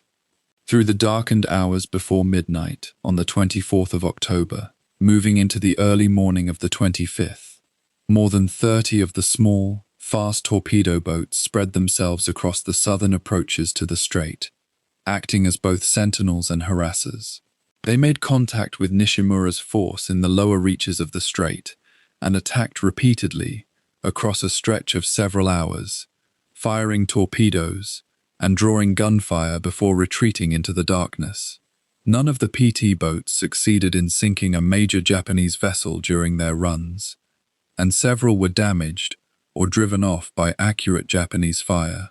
But that was only part of their function. Each attack radioed back a report: the enemy's position, its course, its speed, building a picture of the advancing column that Oldendorf could use to time everything that came after. The PT boats were the tripwire. They had done their job. Nishimura pressed on regardless. His force by this point consisted of 2 battleships, 1 heavy cruiser, and several destroyers, and he pushed north through the strait with a directness that some observers found almost fatalistic. There is a quality to his advance that historians have noted with a kind of quiet bafflement. He had received fragmentary reports about the difficulties faced by Kurita in the Sibuyan Sea. He knew the rendezvous timing was uncertain, and yet he held his course without deviation. Whether this was iron resolve, rigid adherence to orders, or simply the acceptance of a man who had calculated the odds and found them irrelevant, no one can say with certainty. What is clear is that he drove his column forward into a trap he could not see and, on some level, may not have expected to survive. The destroyers came next. In a series of attack runs executed in the darkness on both flanks of the Japanese column, American destroyers closed the range and launched their torpedoes before peeling away at high speed. The attacks were coordinated, sequential, and deeply effective. A torpedo found Nishimura's flagship battleship, and then more torpedoes found other ships in the column. One of the Japanese battleships was hit and slowed. Destroyers, the workhorses of any fleet, fast and expendable, were torn from the column by multiple strikes. The Japanese force that had entered the northern reaches of the strait was already badly damaged and disorganized before the biggest guns had fired a single shot. Nishimura himself was killed during this phase of the battle, his flagship shattered by the hits it absorbed. Command of whatever remained passed downward in a chain that was itself being broken apart, and then the battleships opened fire. Oldendorf had stationed his battle line across the northern exit of the strait in a formation that achieved something naval tacticians had dreamed of and rarely managed in the modern age: crossing the enemy's T. The Japanese column, forced by the geometry of the strait to advance in a single line, was presenting its bow to the entire broadside of the American battle line. Every American heavy gun could bear on the enemy. The Japanese ships at the head of the column could reply only with their forward turrets. The disparity in firepower was not merely numerical, it was absolute. The American battleships opened up with a weight of fire that had not been seen in the Pacific up to that point, illuminating the strait with muzzle flash, their shells falling on a Japanese formation already battered, already bleeding, already reduced from what it had been when it entered from the south. Among those battleships firing northward were vessels that had been pulled from the bottom of Pearl Harbor, ships that had been photographed wrecked and burning on the 7th of December 1941, that had been salvaged, rebuilt, and sent back to sea. There is something almost mythological about that detail, not in the sense of legend, but in the sense of a historical circle completing itself. The guns that Japan had silenced on that morning of infamy were now speaking again, in the darkness of a Philippine strait, to an entirely different audience. For the sailors aboard those ships who had survived Pearl Harbor, who had watched their vessels sink beneath them, and had now lived to see them firing again, the emotional weight of that moment is difficult to fully measure. Shima's force, the second component of the Southern Force, arrived at the southern end of the strait to find it lit by fire and already thick with the wreckage of Nishimura's destruction. Shima had never coordinated closely with Nishimura. The two forces had operated largely in parallel rather than in true concert, a command arrangement that had done neither of them any favors. Shima pressed into the strait, encountered the chaos of the battle already underway, and then made the decision to reverse course and withdraw. One of his cruisers was torpedoed by a PT boat during the withdrawal, and his force escaped only because Oldendorf's attention remained focused on the remnants of Nishimura's shattered column. Shima's withdrawal was not heroic, but it was rational, and it saved what little remained of the forces under his command from complete annihilation. The Japanese destroyer remnants that still had power tried to fight or flee as the American fire continued. The second Japanese battleship, which had absorbed torpedo hits and gunfire throughout the engagement, was eventually overtaken and sunk. The heavy cruiser that had accompanied the force was hunted down in the hours that followed. Oldendorf's cruisers and destroyers worked methodically through the aftermath, finishing what had been started. By the time the sky began to lighten over the Philippine Sea, the Southern Force existed in name only. The ships that had entered Surigao Strait from the south in the early hours of that morning had been consumed by a defense so carefully arranged and so precisely executed that the outcome had never genuinely been in doubt. American losses were real, but remarkably light compared to what the Japanese had suffered. No capital ships lost, a handful of destroyers damaged, and casualties measured in the dozens against Japanese losses measured in the thousands. It was, in the technical sense, a masterpiece. Oldendorf had taken an uneven collection of old ships and had turned them into a lethal instrument through patience, positioning, and timing. He had exploited every advantage of terrain, darkness, and intelligence. He had layered his forces in exactly the sequence required to maximize damage at each stage. The Battle of Surigao Strait would later be studied in naval schools, not because of the quality of the ships involved or the drama of the individual engagements, but because of the coherence of the planning behind it. Against Oldendorf's preparation, Nishimura's force had not failed. It had been prevented from succeeding before the first torpedo was ever fired. But there is a shadow that hangs over the victory at Surigao Strait, and it is not cast by anything the Japanese did. As those old battleships fired their broadsides in the darkness, as the Southern Force was being methodically destroyed in the waters to the south, Kurita's center force was slipping silently and undetected through the San Bernardino Strait to the north.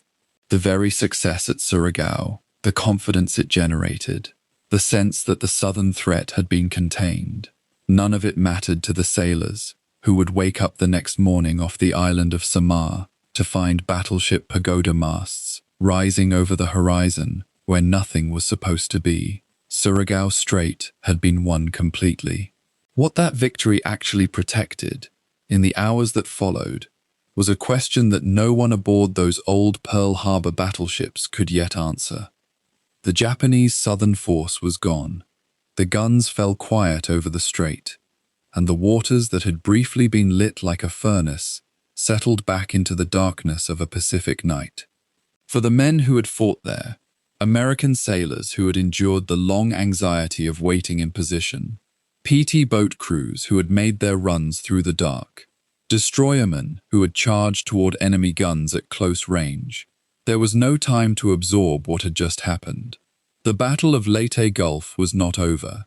It was, in the most consequential sense, only just beginning.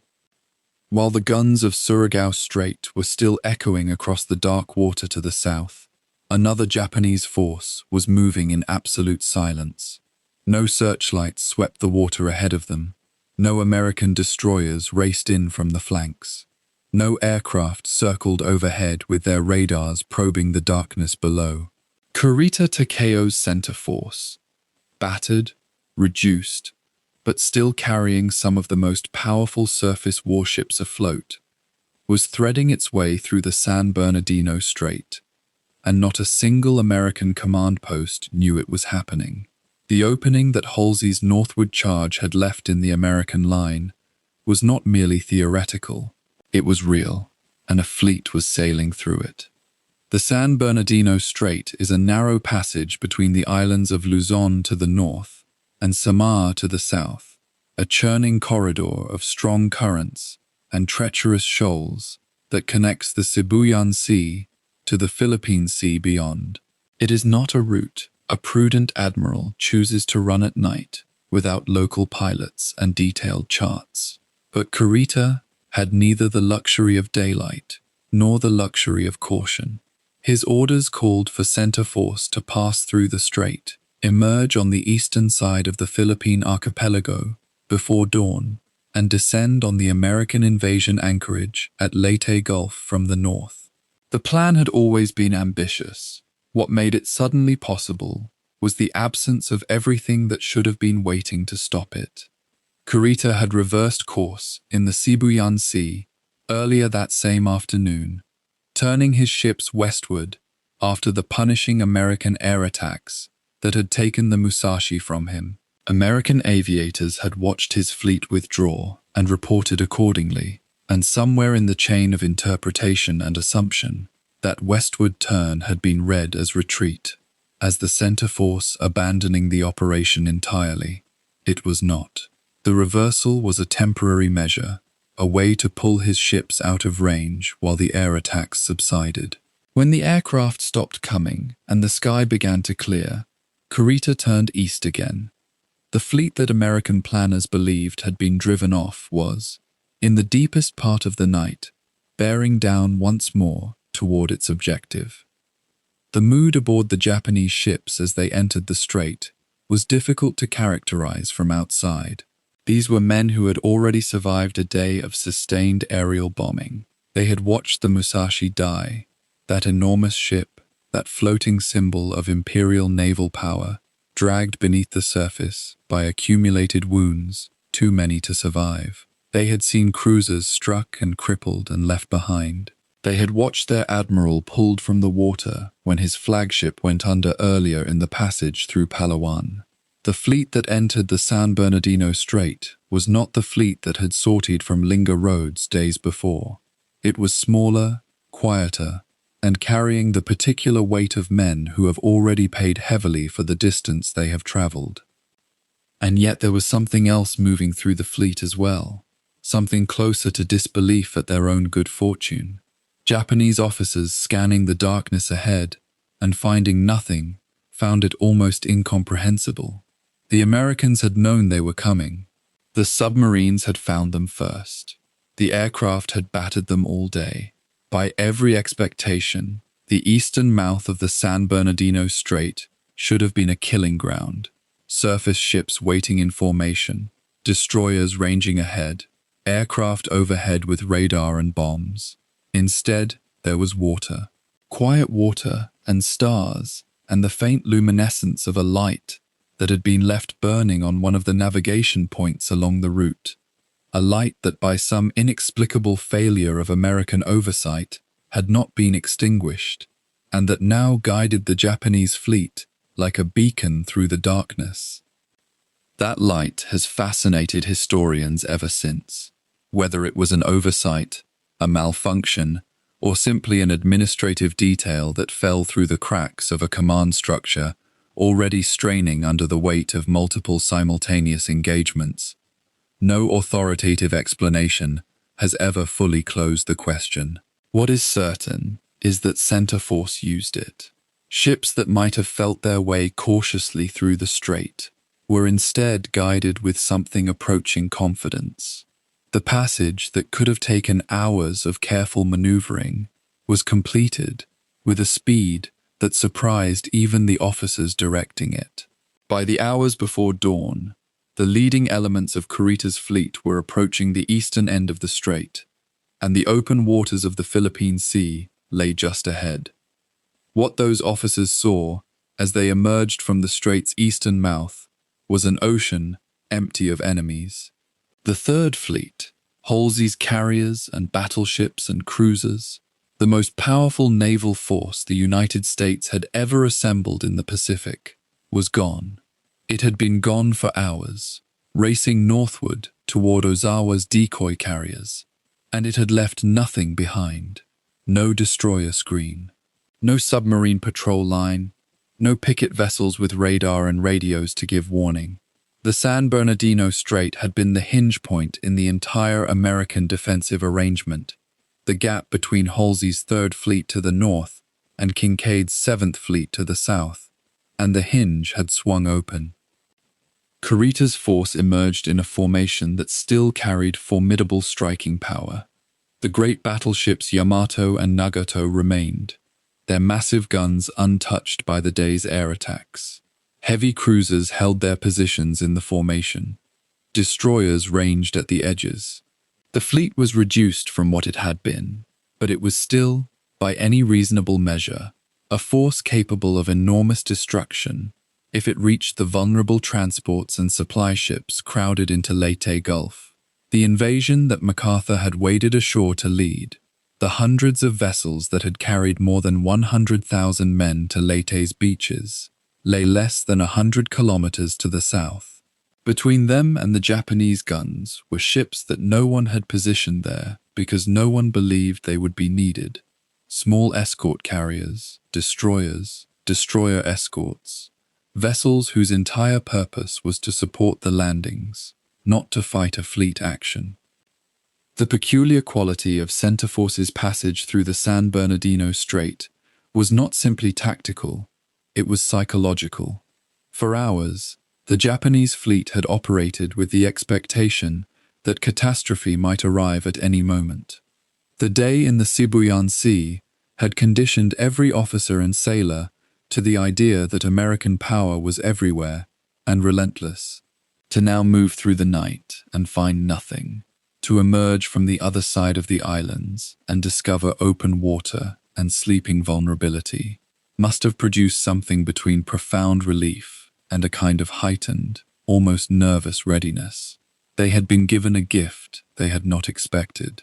The question was whether they could use it before the Americans understood what had happened. Dawn was not far away.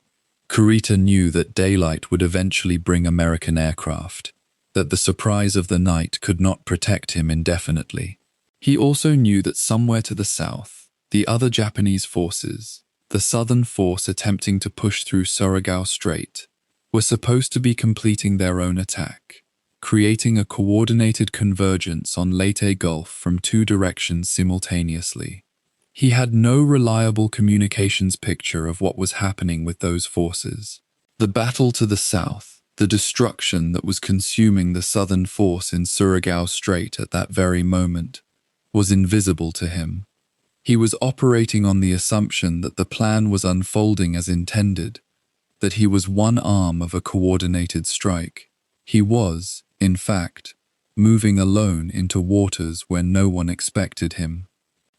The crews of the small American ships to the south, the escort carriers of what would become known as Taffy 3, resting at the edge of their operational area after days of routine flight operations, were not, at that pre-dawn hour, thinking about Japanese battleships. They had been told that the threat to their position had been dealt with. They had reports of Kurita's westward turn, filtered through the same chain of assumption that had led American commanders to believe the center force was finished as a fighting threat. Some of their crews were sleeping. Others were beginning the preparations for the morning's first flight operations. Anti-submarine patrols, close air support runs over Leyte, the ordinary rhythm of their support role. None of them were standing to their battle stations with the expectation that, when the sun came up, it would illuminate the silhouettes of battleships on the horizon. There is a particular quality to the hours before an unexpected catastrophe, the stillness of the thing before it breaks. The men of the Third Fleet were racing north, toward what their admiral believed was the decisive engagement. The men of the Seventh Fleet were processing their triumph at Surigao Strait, the guns finally cooling in the early morning air. The men on the beaches of Leyte were simply ashore, moving ammunition, digging positions, doing the 1,000 things that soldiers do in the first days after a landing.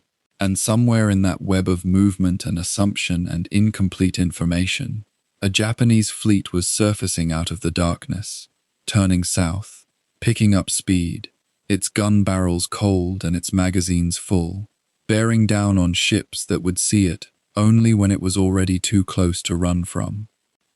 At dawn on the 25th of October 1944, the men aboard the escort carriers of Task Unit Taffy 3 were preparing for what they believed would be an ordinary day of air support for the invasion force below.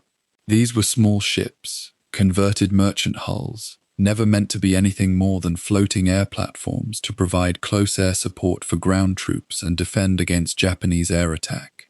The escort carriers displaced roughly 10,000 tons, their flight decks crowded with slow, fabric-winged aircraft, better suited to spotting enemy positions than engaging combat-proven Japanese warships.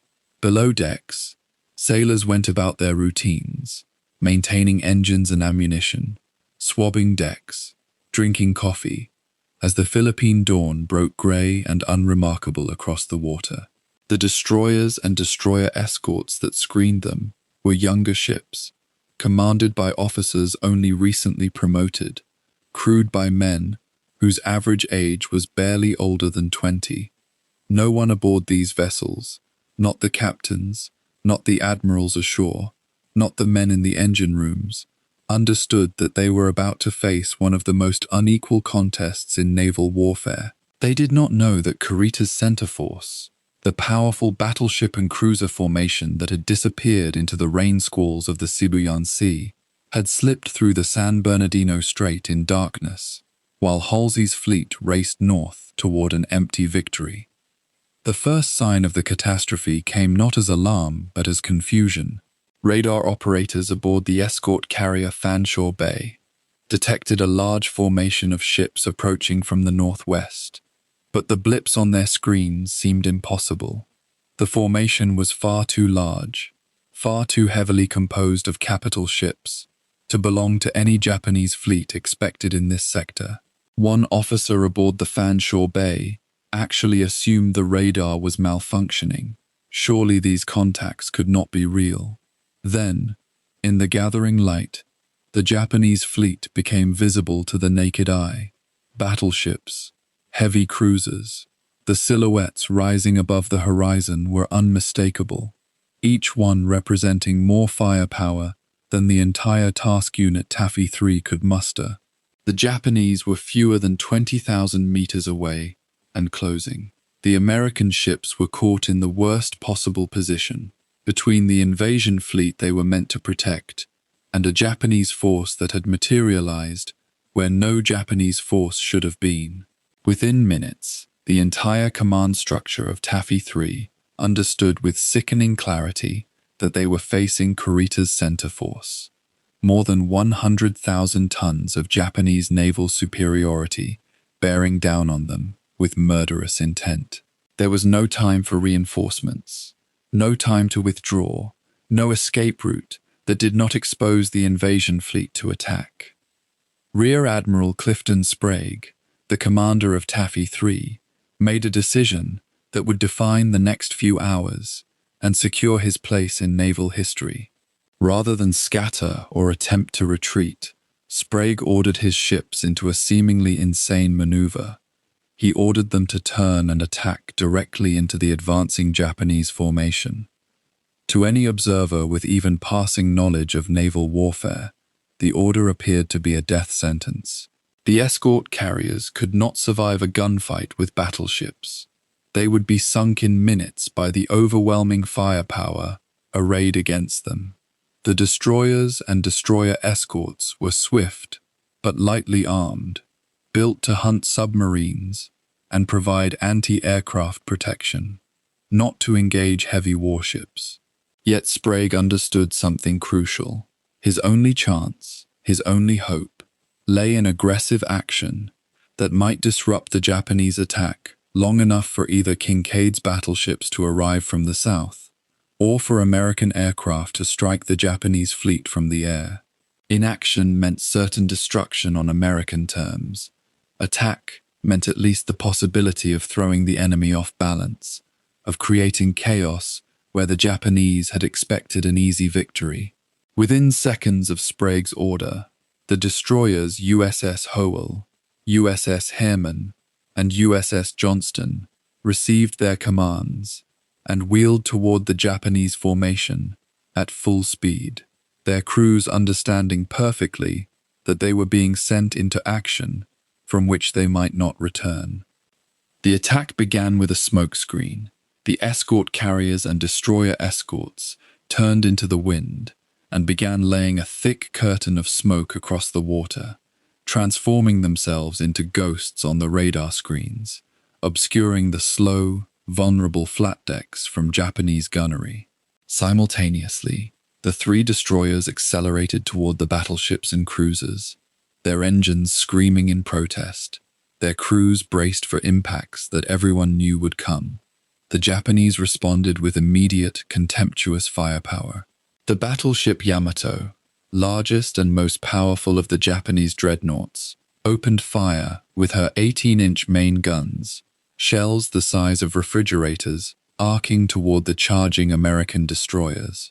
Smaller Japanese cruisers and battleships added their fire, and within seconds, the water around the American ships erupted in towering columns of spray and debris. The USS Johnston, under the command of Commander Ernest Evans, took the full weight of Japanese attention, her captain driving the destroyer straight at the Japanese formation, despite the fact that she was outgunned by a factor of hundreds. Shells from the Yamato splashed around her, some striking home.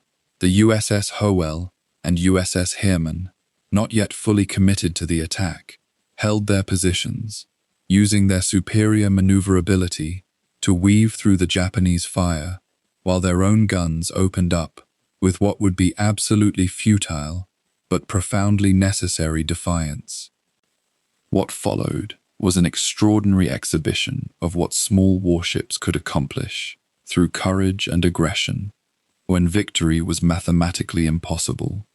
The three destroyers pressed forward, launching torpedoes from their deck tubes toward the massive battleships, knowing that the chances of scoring hits were minimal, but that the attempt itself created disruption and delay.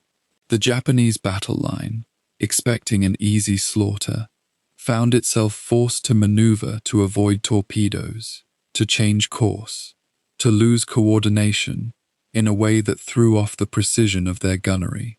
The USS Johnston, burned and shell-torn, continued her attack even as her superstructure crumbled under Japanese fire and men aboard her were torn apart by shrapnel. Commander Evans, his ship crippled and sinking, maintained his course until the Johnston rolled over, taking with her nearly 200 men and leaving Evans himself in the water, where he would eventually be picked up, only to die of his wounds days later. The USS Howell, struck repeatedly by shells from Japanese cruisers, continued to launch torpedoes and return fire until she too had absorbed enough damage to become unsustainable, rolling over and sinking with more than 300 of her crew. The USS Harriman, though battered and burning, managed to survive the initial phase of the engagement and continued fighting, her captain, Commander Amos Hathaway, displaying a coolness under fire that would be remembered as exemplary. Into this chaos of smoke and fire and explosive concussions, the destroyer escorts joined the battle, These were even smaller than the destroyers, thin-hulled ships designed to be expendable escorts rather than combat-capable warships. Yet they threw themselves into the attack with the same aggressive spirit that animated the larger destroyers. The USS Samuel B. Roberts, commanded by Lieutenant Commander Robert Copeland, joined the charge toward the Japanese formation, her 4-inch guns blazing at targets that dwarfed her utterly. The Roberts and her sister ships knew they were being sent to die. The question was how long they could delay the Japanese onslaught before death claimed them. Men aboard these ships, many of them teenagers, barely old enough to shave, stood at their gun positions as Japanese shells crashed nearby, sending up spray that drenched the decks, sending down concussions that knocked men down before they could struggle back to their feet.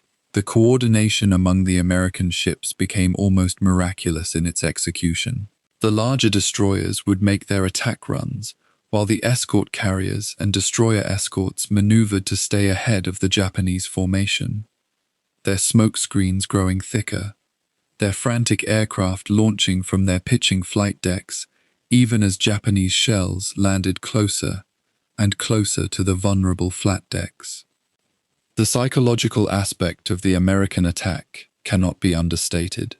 The Japanese, expecting a routine slaughter of defenseless transport and support ships, found themselves under sustained, aggressive attack from warships that should have been annihilated in the first few minutes of battle. Kurita, observing this chaos from his flagship, found himself unable to achieve the overwhelming concentration of firepower that should have been available to him. His fleet became disorganized, with different units taking independent action, with communication breaking down between the various ships and task groups. The American destroyers and destroyer escorts, burning, sinking, reduced to wreckage that still somehow maintained offensive capability, continued to attack. The USS St. Louis, a light cruiser that had joined the action, added her gunfire to the developing battle. The screen of smoke became so thick that the Japanese could not maintain visual contact with their targets, forcing them to rely increasingly on radar, and Japanese radar, at this stage of the war, was significantly inferior to American radar. The fog of battle transformed into actual fog, layers of smoke that obscured sight lines and disrupted the carefully calculated coordinates of Japanese gunnery. Minutes passed, then half an hour, then longer, and the escort carriers of Taffy 3, which should have been smoking wrecks on the ocean bottom, remained afloat, still launching aircraft, still producing smoke screens, still somehow intact, despite the overwhelming force ranged against them. The American aircraft from the escort carriers, most of them slow, lightly armed observation planes and torpedo bombers, contributed their own element to the accumulating chaos. These aircraft could not inflict significant damage on the heavily armored Japanese battleships, but they could attack with persistence. They could feint and dive, and make passes that forced Japanese anti-aircraft crews to remain on high alert. More importantly, they could provide spotting information for American artillery and naval gunfire, and they could deliver their ordnance with enough frequency that they created a psychological impression of heavier air attack than actually existed. Japanese officers, already disoriented by the aggressive American surface attack and the disruption of their carefully planned formation, began to perceive threats in all directions. The sky seemed to be filled with American aircraft. The water seemed to be filled with American torpedoes and shells. None of this was truly accurate. Taffy 3 was being overwhelmed in terms of raw firepower and material, but from within the chaos of battle, where communications were breaking down and where death was immediate and unpredictable, the situation appeared far more desperate for the Japanese than it actually was. Aboard the escort carriers themselves, scenes of desperate professionalism unfolded. Flight deck crews worked to spot aircraft for takeoff, even as the ships twisted and turned to avoid Japanese fire, even as nearby shell splashes drenched the decks with spray and concussion. Pilots, many of them young men with only a few weeks of combat experience, launched their slow aircraft and flew directly toward Japanese positions that bristled with anti-aircraft guns, knowing their chances of surviving the encounter were minimal. In the engine rooms of these ships, spaces where sailors could feel the shudder of near-miss explosions but could not see what was happening, men worked their stations with a faith that bordered on heroic, maintaining power to engines and control systems, even as the ship twisted and maneuvered around them, even as they heard the ominous grinding sounds of damage to the hull. Below decks, damage control parties worked frantically to contain fires, to shore up bulkheads, to save ships that seemed certain to sink. The USS Kitkoon Bay, the USS White Plains, the USS Kalinin Bay, all of these escort carriers absorbed damage, suffered casualties, yet remained in the fight and continued launching aircraft. Men aboard these ships had no certainty that they would survive the next hour. Some of them did not. What drove them forward was not certainty of victory, but rather the desperate knowledge that surrender was not an option, that the invasion fleet below depended on them, that giving up meant condemning thousands of American soldiers on Leyte to Japanese naval attack. The crucial turning point arrived with stunning psychological impact when Japanese ships, suddenly uncertain of their actual situation, despite their overwhelming firepower advantage, became cautious. A Japanese heavy cruiser was struck by a torpedo from one of the American destroyer attacks, a hit that had seemed statistically impossible given the circumstances. Other Japanese units reported torpedo sightings, some real, some the product of heightened alert and imagination. The Japanese battle line, which had been pressing forward with murderous intent, suddenly began to hesitate. Gaps opened in the formation as different units maneuvered to avoid perceived threats. The concentrated assault that should have been methodical and overwhelming became ragged and uncoordinated. The American ships, bleeding and burning, continued their aggressive posture, continued launching torpedoes, continued returning fire. The psychological balance in the battle shifted, not because the American ships became stronger, they were dying, but because their sheer refusal to accept the logic of their situation created enough disruption and uncertainty in the Japanese command structure that the attack's momentum faltered. Men aboard the escort carriers and destroyers, men who had every reason to surrender, did not surrender. Men who had every reason to flee, did not flee. The impossible stand at Samar was not a tactical victory for the Americans. Tactically, Taffy 3 should have been annihilated, but it was becoming something far more valuable, a psychological disruption that would have consequences reaching far beyond the immediate battle. The destroyers and destroyer escorts that formed the escort of Taffy 3 were never meant to fight battleships. They were designed to screen vulnerable escort carriers, to hunt submarines, to provide anti-aircraft fire in contested waters.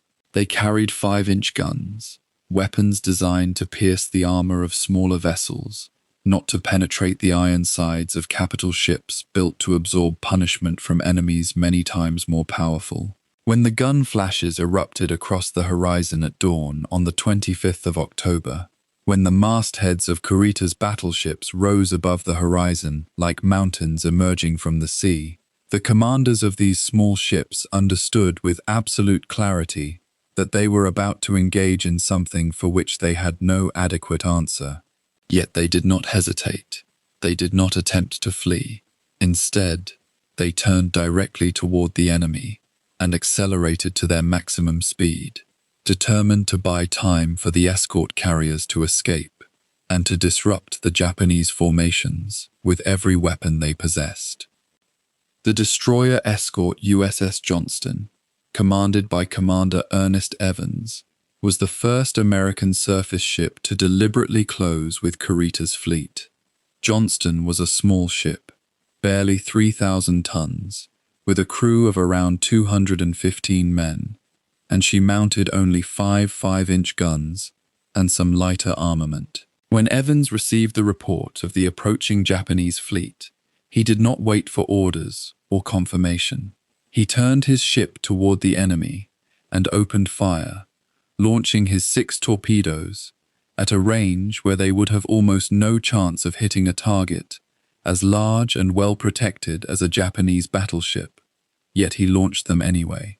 The Japanese returned fire immediately, and Johnston found herself bracketed by shells from a heavy cruiser, her superstructure torn by near misses, her crew hugging the deck as detonations thundered around them. Evans remained on the bridge, steady and deliberate, calling out orders, maneuvering his ship through the curtains of water thrown up by enemy shells, drawing Japanese fire away from the vulnerable escort carriers astern. His ship was hit repeatedly, holes opened below the waterline, fires erupted in compartments, men were killed at their stations, and still Johnston held her course, her 5-inch guns returning fire against the overwhelmingly superior firepower arrayed against her. The destroyer escorts Howell and Heermann followed Johnston's example, and these 3 small ships began a coordinated attack against a Japanese formation that included the battleships Yamato and Kongo, heavy cruisers with 10-inch guns, and destroyers in numbers and sizes that far exceeded anything the Americans possessed. The Heermann, under the command of Commander Amos Hathaway, maneuvered constantly, her rudder hard over, her engines straining to their limits, laying smoke screens to hide the escort carriers from the Japanese gunnery spotters. She launched her torpedoes at point-blank range and received fire from multiple Japanese vessels in return. Her bridge was hit, her gun crews exposed to shrapnel that cut men down in groups, her engine room crew hearing the impacts through the hull and knowing that their ship was being broken apart above them.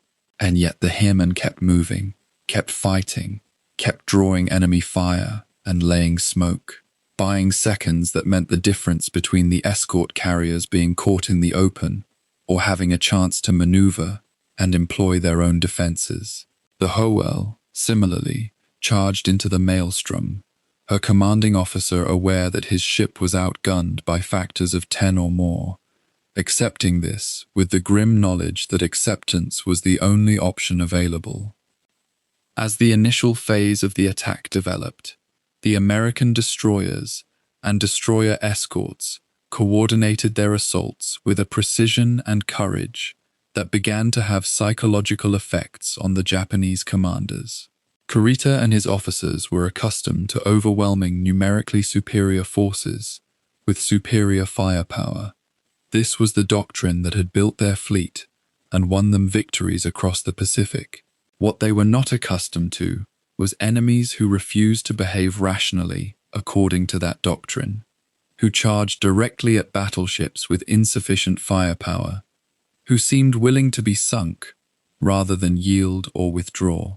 The Japanese gunnery officers found their targets difficult to track because the American ships were maneuvering frantically, changing course unpredictably, laying smoke screens that obscured the gun-spotting observations.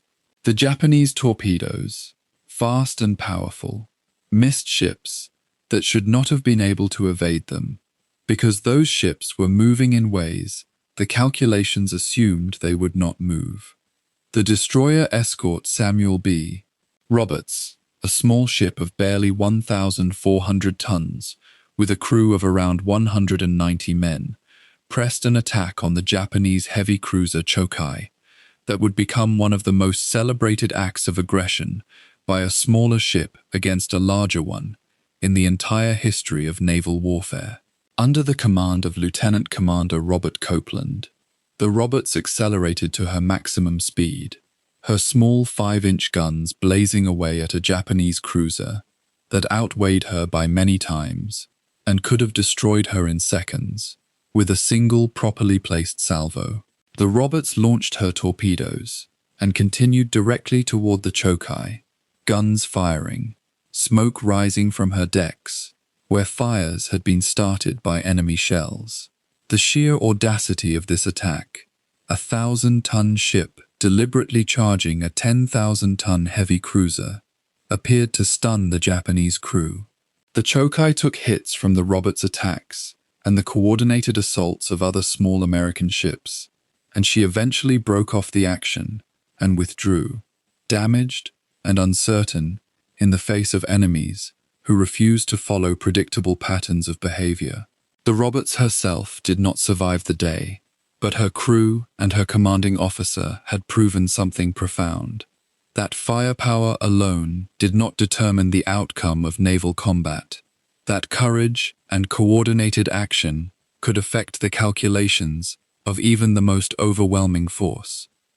The human cost of these actions was immediate and catastrophic for the small ships involved. When a destroyer of 3,000 tons is struck by shells from a battleship gun, the damage is not linear. It is compound, overwhelming, and often fatal.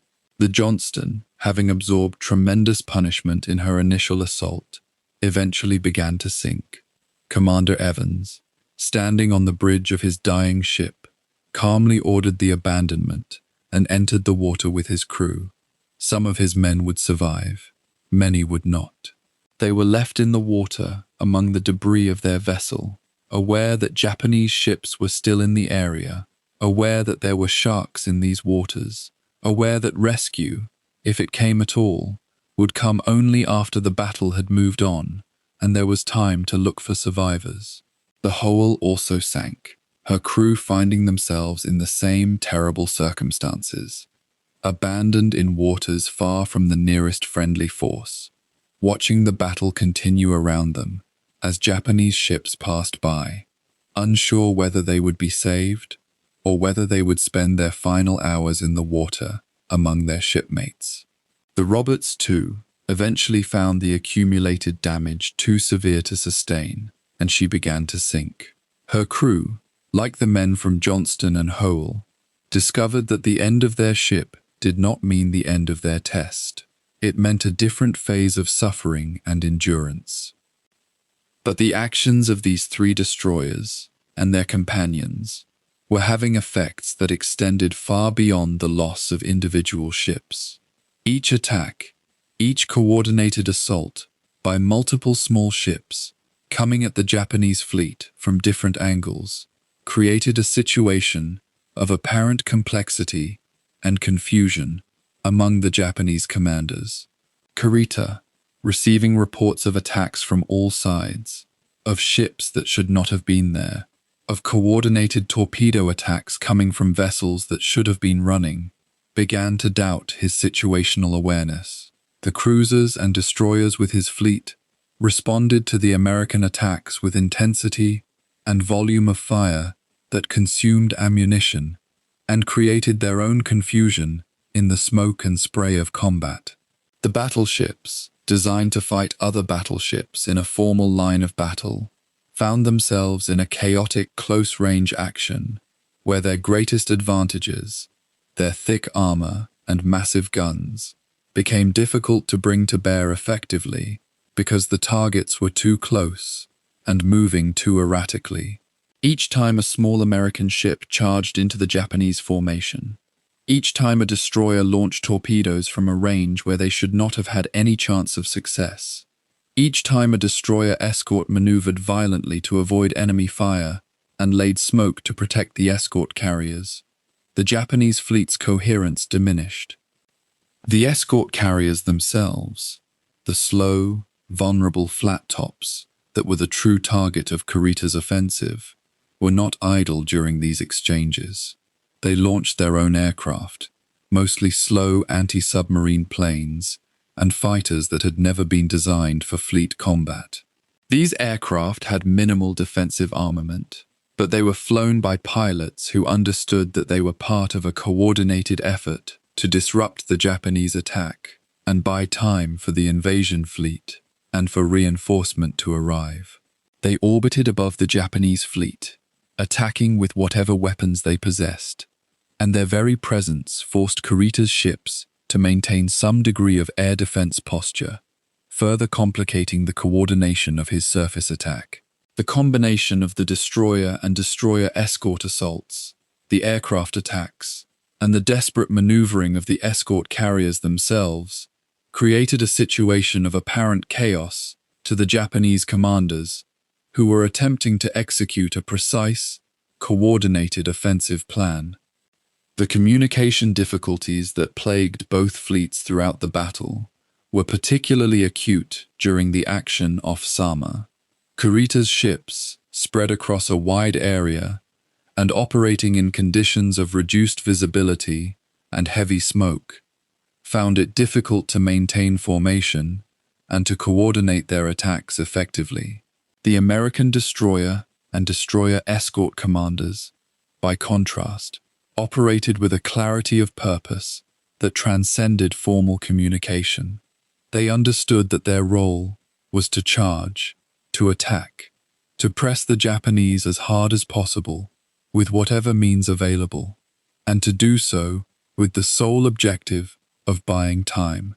This clarity of purpose, combined with superior American damage control and the exceptional quality of American tactical maneuvering, meant that the small American ships, despite their overwhelming superiority, were able to function as a far more coherent fighting force than their Japanese opponents. As the morning of the 25th of October wore on, the losses mounted on both sides, but the cumulative effect of the destroyer and destroyer escort attacks became undeniable. The Japanese fleet, which had begun the action with a numerical and material advantage so overwhelming that some American observers later wondered how the invasion fleet could possibly survive, found itself in a progressively more complicated tactical situation. Ships that should have been able to overwhelm the American escort group in minutes were still fighting after more than an hour of combat, still engaged with enemies that refused to withdraw or be destroyed, still unable to achieve the breakthrough to Leyte Gulf that was the entire purpose of the operation. The small American destroyers and destroyer escorts had not stopped the Japanese fleet. Their guns were simply insufficient for that task, but they had disrupted it, complicated it, and created an impression of resistance and coordination that affected the decisions of the Japanese commanders in ways that would prove decisive for the outcome of the entire battle. The sacrifice of these small ships and their crews stands as one of the most extraordinary examples of the principle that courage, determination, and coordinated action can affect outcomes that pure mathematics and material considerations would suggest were predetermined. The men who served in the destroyers and destroyer escorts of Taffy 3 knew they were outgunned. They knew their shells could not penetrate Japanese battleship armor. They knew their ships could be destroyed by a single, well-placed salvo. They went forward anyway, because to do otherwise would mean the annihilation of the escort carriers they were sworn to protect, and the destruction of the invasion that American forces had died to achieve throughout the entire Pacific campaign. The names of these ships, Johnston, Howell, Herman, Roberts, and the names of their commanders became synonymous with a particular quality of American naval courage, a willingness to engage an enemy despite overwhelming odds, a determination to buy time at the cost of ships and lives. This is what naval historians mean when they speak of the action off Samar as extraordinary. Not that it was a tactical victory in the sense of ships sunk or territory conquered, but that it was a human victory, a victory of will over circumstance, of coordinated courage over the apparent mathematics of fire and steel. The men who survived the sinking of their ships, who found themselves in the water among their shipmates, who were eventually rescued after hours or days in the ocean, carried with them, for the rest of their lives, the knowledge that they had participated in something greater than themselves. Those who did not survive, and there were many such men, gave their lives in the pursuit of a cause that extended beyond their own survival or the survival of their ships. They gave them in the knowledge that even failure, if it was failure conducted with sufficient courage and coordination, could affect the course of history. The destroyers and destroyer escorts of Taffy III accomplished something that the overwhelming material superiority of the Japanese fleet could not overcome. They created a situation in which the seemingly inevitable outcome became uncertain, in which the predetermined victory became contingent, in which the small and apparently powerless became, through the quality of their courage and the coordination of their actions, capable of influencing the decisions of those who commanded far greater forces. The men aboard the escort carriers of Taffy III were already fighting for their lives when the sky introduced a new and incomprehensible terror. Kurita's battleships were still firing from the west, their shells walking closer with every salvo, and the destroyers of the screen were bleeding themselves dry in desperate torpedo runs. The carriers themselves, thin-hulled, slow, built for convoy escort and close air support rather than fleet combat, were making smoke and running as hard as their engines allowed. Lookouts scanned the horizon for Japanese cruisers closing the range. Few thought to look up, but from above, something was descending that none of these sailors had faced in organized form before. The kamikaze had arrived, and the war would never feel the same again.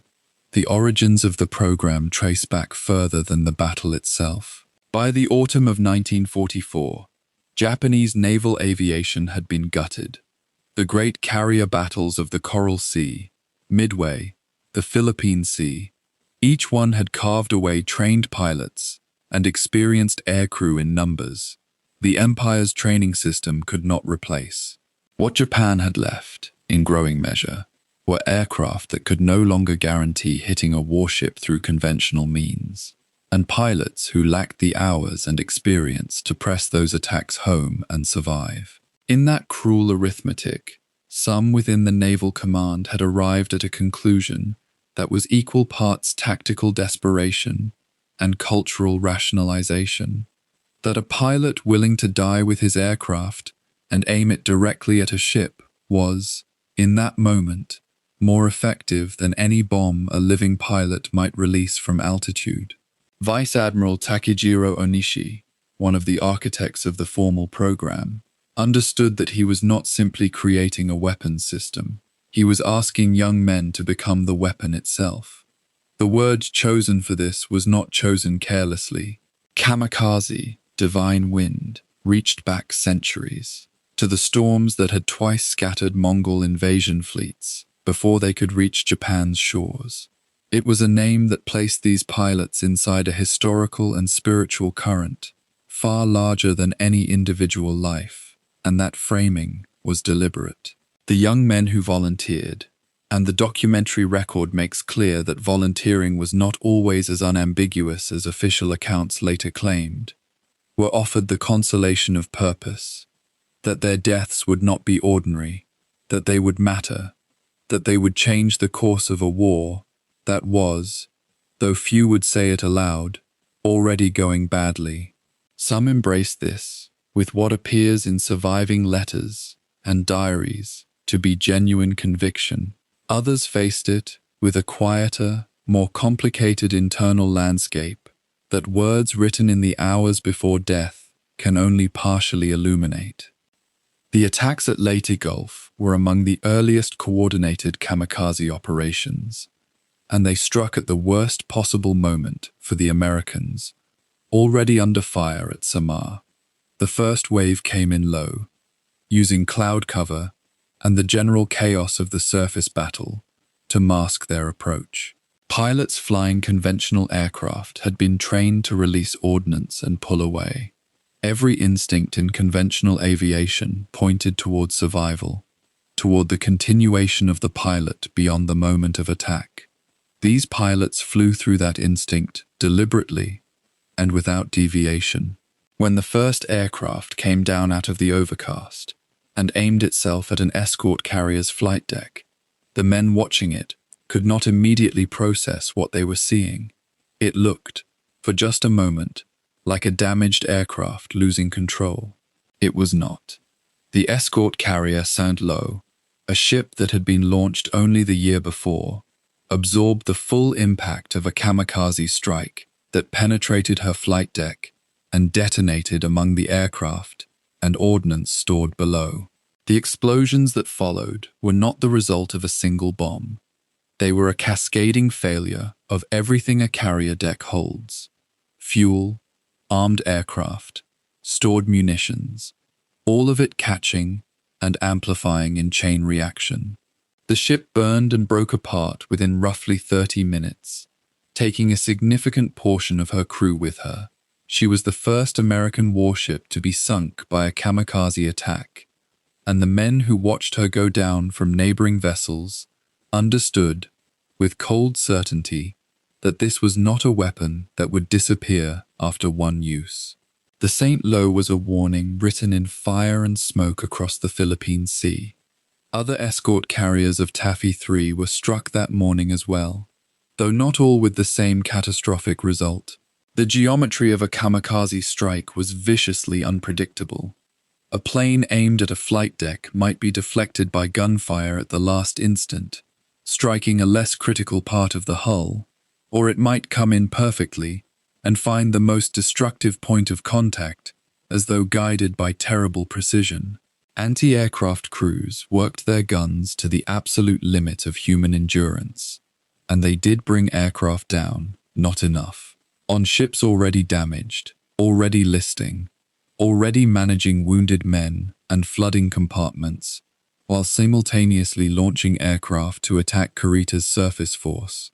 The kamikazes were a burden that the physical and psychological strength of the crews could barely absorb. The gunnery crews who faced these attacks later described something that is difficult to convey within the ordinary vocabulary of naval combat. Shooting at a conventional aircraft, you are trying to prevent a weapon from being released. Shooting at a kamikaze, you are trying to stop the pilot himself. The human being inside the cockpit was the weapon, and as long as the aircraft was still flying, he was still pursuing his single purpose.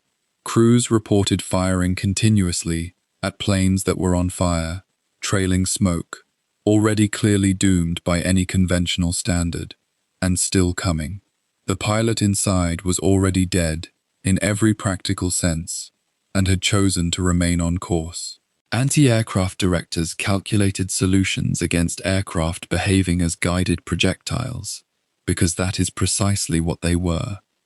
Taffy 2 and Taffy 1, operating to the south of Taffy 3, also came under kamikaze attack during the morning of the 25th of October. The threat did not confine itself to the single task unit caught beneath Kurita's guns. Japanese aircraft were ranging across the broader operational area, and ships that had not yet been brought under surface fire suddenly found themselves the target of diving aircraft whose pilots gave no indication of intending to pull away.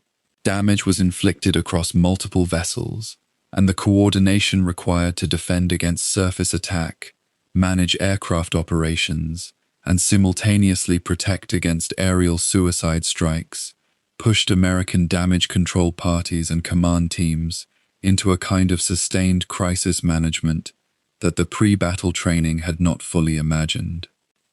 There is a dimension of this that the tactical narratives and the loss tables do not fully capture. The kamikaze program forced a psychological reckoning that was entirely separate from the physical damage it caused. Conventional warfare, however brutal, operates within a framework of mutual survival instinct. The enemy is trying to kill you, and you are trying to kill him, and both sides are fundamentally oriented around continuing to exist. The kamikaze pilot removed himself from that framework entirely. He was not trying to survive. He was not going to be deterred by the prospect of his own death, because his own death was the plan.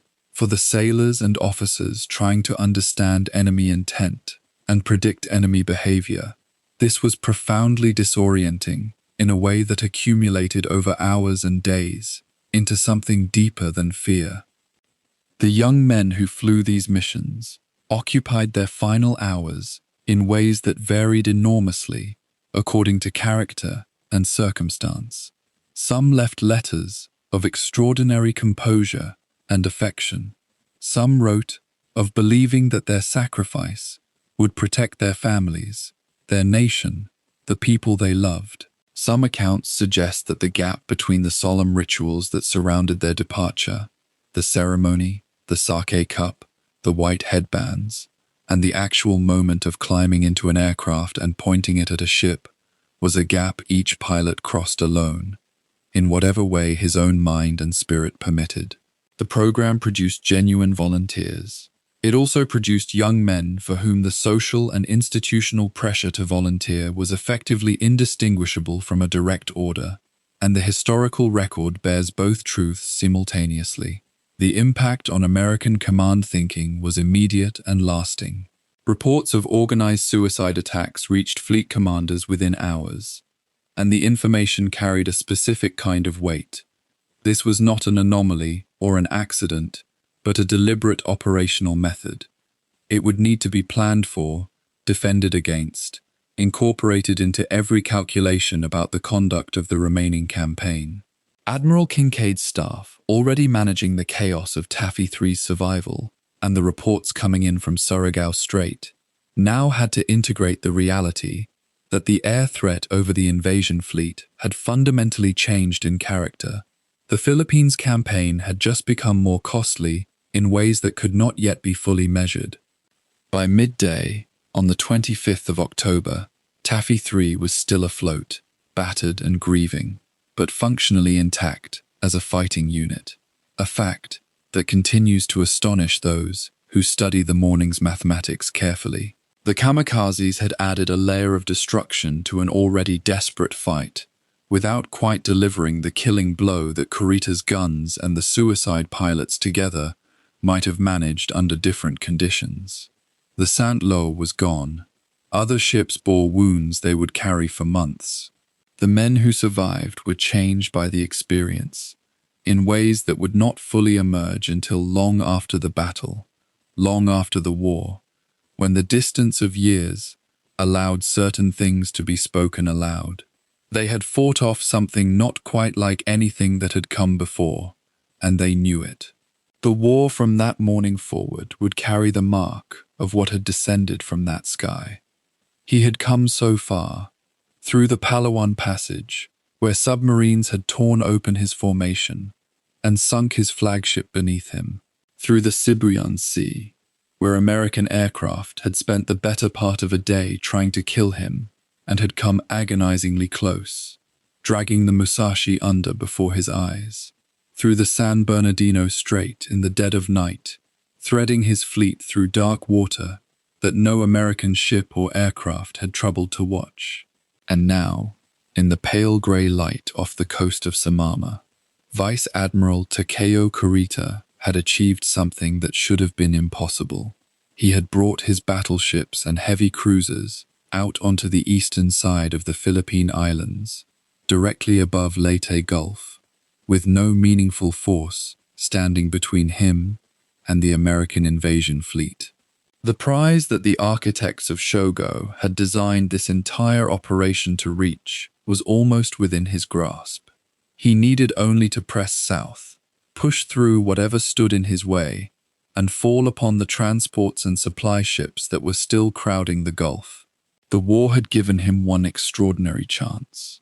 What he did next would be debated for the rest of his life and long after. The ships that rose out of the dawn mist to oppose him did not, at first glance, look like salvation for anyone. The escort carriers, destroyers, and destroyer escorts of Taffy 3 were built for convoy protection and ground support, not fleet combat. Their hulls were thin, their guns modest, their speed inadequate to run from what was coming. But their pilots, their captains, and their crews fought with a ferocity entirely out of proportion to their size, throwing torpedo attacks and smoke screens and everything they possessed into Kurita's formation, with a recklessness that looked, from the bridge of a Japanese battleship, like the behavior of a force with nothing to lose, or a force that knew relief was coming. That second interpretation was the one that began to take hold in Kurita's mind. The attacks were too aggressive, too well coordinated, too sustained for a force of small escorts acting alone. Destroyers did not charge battleships without support, unless they were buying time for something larger. At least, that was a reasonable interpretation. It was also wrong.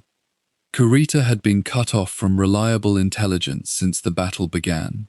His radio communications were a confusion of fragmented reports and signals that arrived out of sequence or not at all.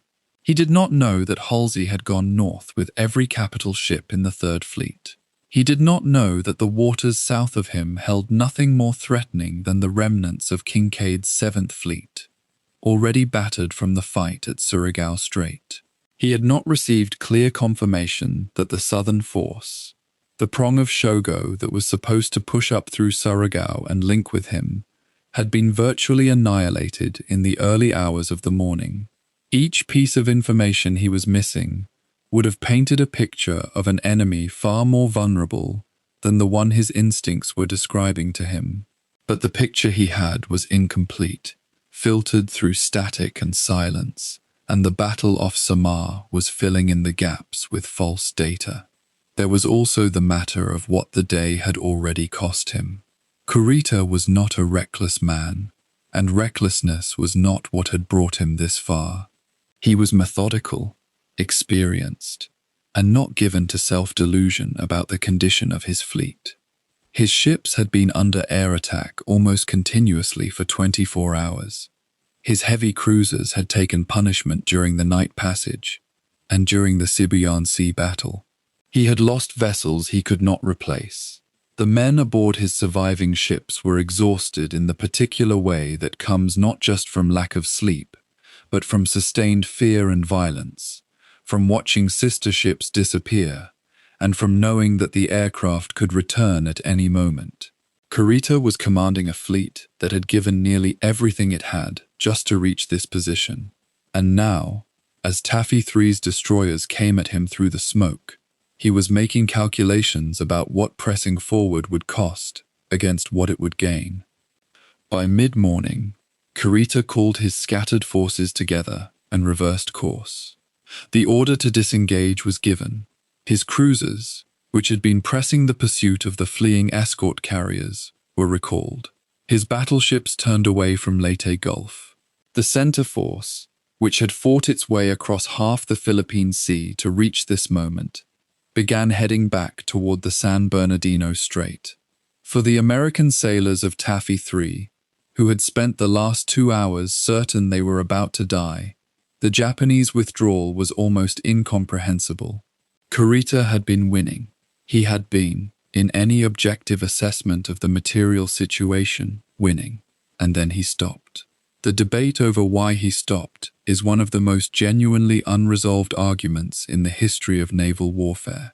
Some historians have focused on what might be called rational caution. Kurita assessed his situation correctly, understood that his fleet was degraded and unsupported, that the southern force had failed, that land-based air attack from Leyte was a growing risk, and that pushing into the Gulf with a weakened fleet against an unknown enemy might simply result in the destruction of everything he had left, without guaranteeing the destruction of the invasion fleet.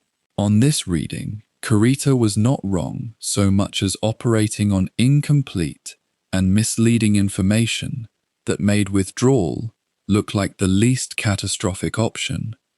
His commander's conference, held in the hours after the withdrawal order, suggests he was genuinely wrestling with the decision rather than acting in panic. Others have argued that the failure was one of nerve rather than reason. Kurita had been in the water when his flagship went down. He had watched the Musashi die over the course of a full day's combat. He had reversed course once already under air attack in the Sibuyan Sea before resuming his advance. By the time Taffy 3's destroyers came at him off Samar, The cumulative strain of command under sustained attack had eroded something in his ability to press forward at the critical moment.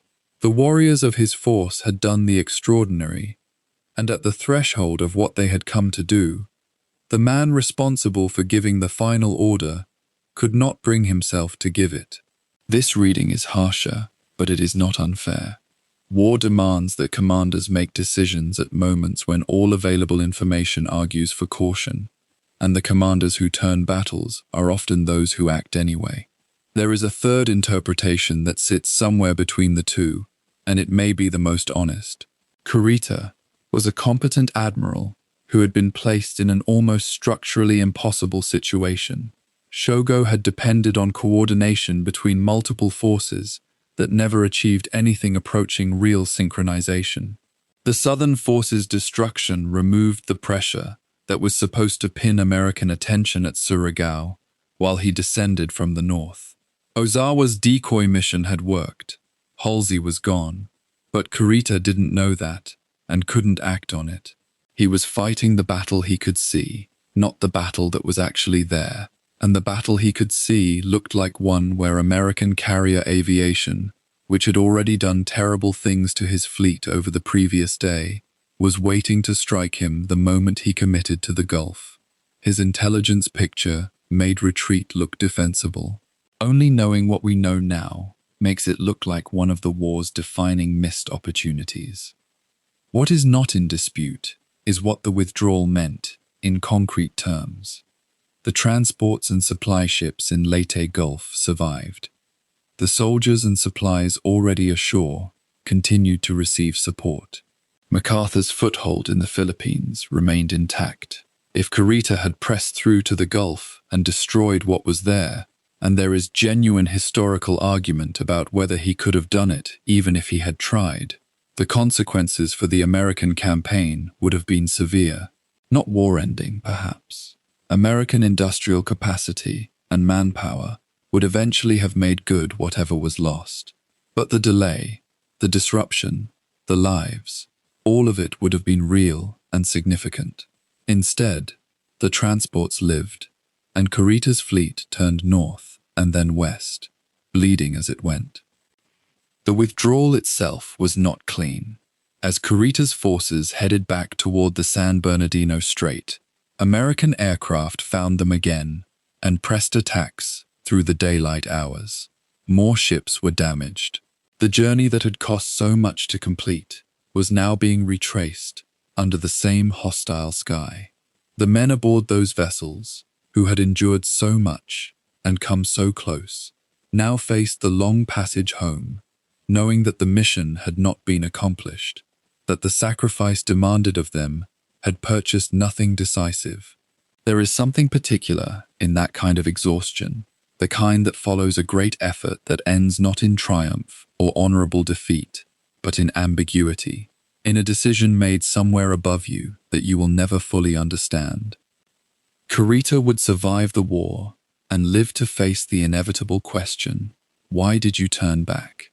His answers were consistent in their broad outline: the tactical situation, the state of his fleet, the uncertainty about what lay ahead, but they never fully satisfied those who asked them. He was not a man who dramatized his own inner life, and the specific weight of what he was thinking on that bridge on the morning of the 25th of October 1944 is something that went with him.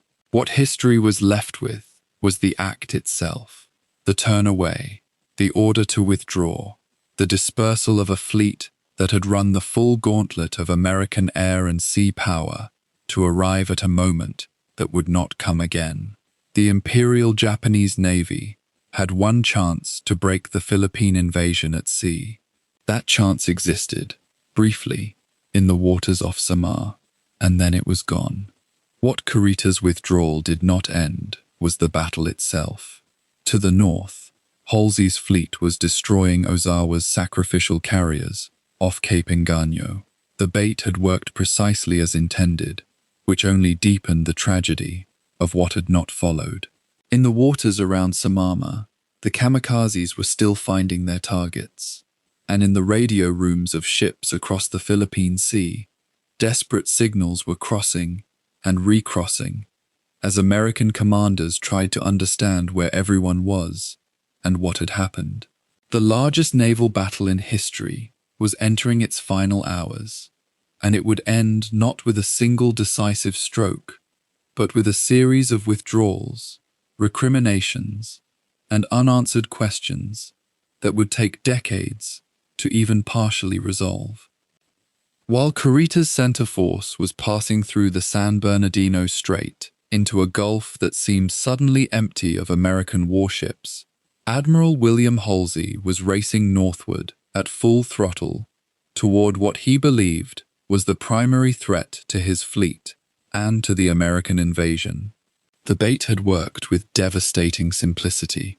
Ozawa's northern force, detected by American scout aircraft in the late afternoon of the 24th of October, had accomplished its designed purpose, to pull Halsey away from the beaches of Leyte and to draw him so far north that he could not return in time to defend the invasion fleet. Halsey took the entire Third Fleet with him, more than 60 ships of the line, leaving only a light cruiser and some destroyers behind to guard the San Bernardino Strait. The Bull, as Halsey was known, was not a man accustomed to caution or to leaving his enemy unengaged.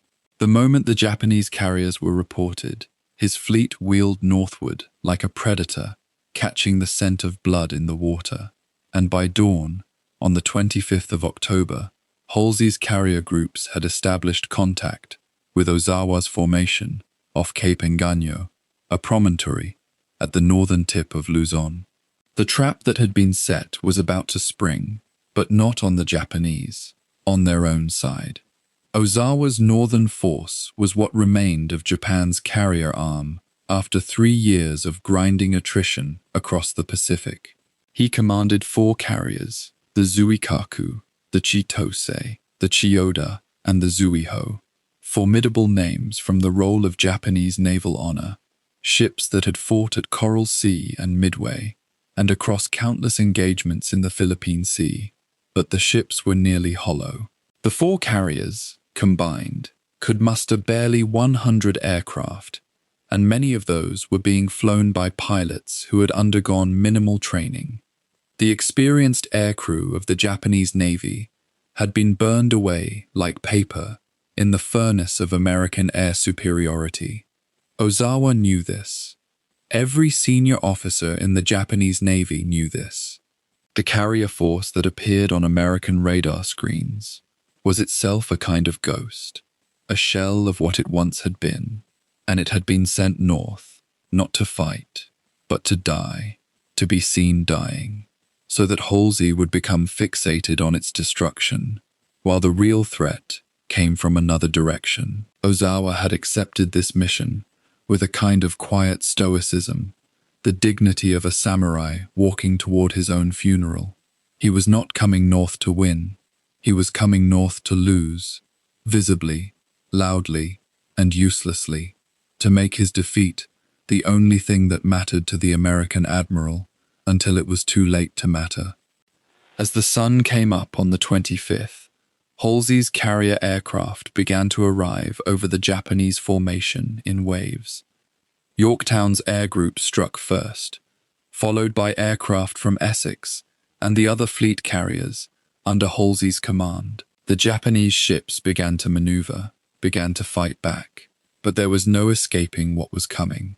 The carriers were outnumbered in both aircraft and pilots so thoroughly that the engagement was never in doubt. The Chitose was hit and damaged, then hit again. The Zuiho suffered repeated bomb strikes. The Chiyoda took damage that crippled her ability to fight.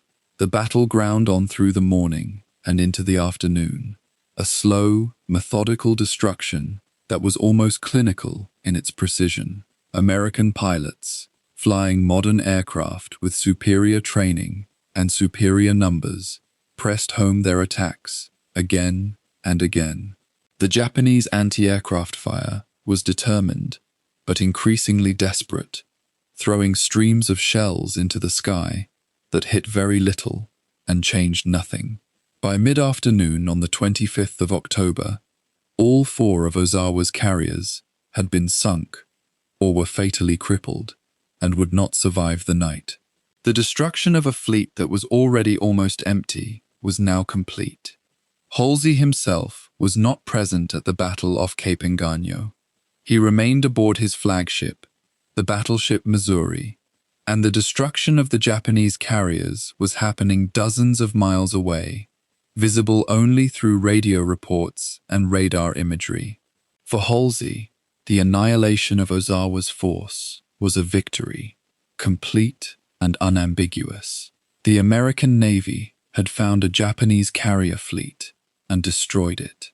This was the kind of warfare that Halsey understood, the kind that his entire career had prepared him for. But even as his aircraft were methodically sinking the last of Ozawa's carriers, signals were coming in that would strip away the satisfaction of that victory and replace it with something far more complicated. Messages were arriving from Admiral Kincaid, commander of the 7th Fleet, asking where Halsey was. Then came more urgent messages. Then messages that were almost frantic. The invasion fleet at Leyte was under attack from surface ships. Japanese battleships and cruisers had appeared out of nowhere. Where was Task Force 34? Where was the covering force that was supposed to protect the invasion? The messages grew increasingly desperate as the morning wore on, and finally, around midday, one message arrived that contained a passage so pointed, so obviously designed to wound, that even Halsey in his fury could recognize it as an attempt to provoke him. The message had come from Admiral Nimitz himself, the Supreme Commander of the Pacific Fleet. It read, "Where is Task Force 34? The message was enciphered, and when deciphered and translated, padding words were supposed to be removed.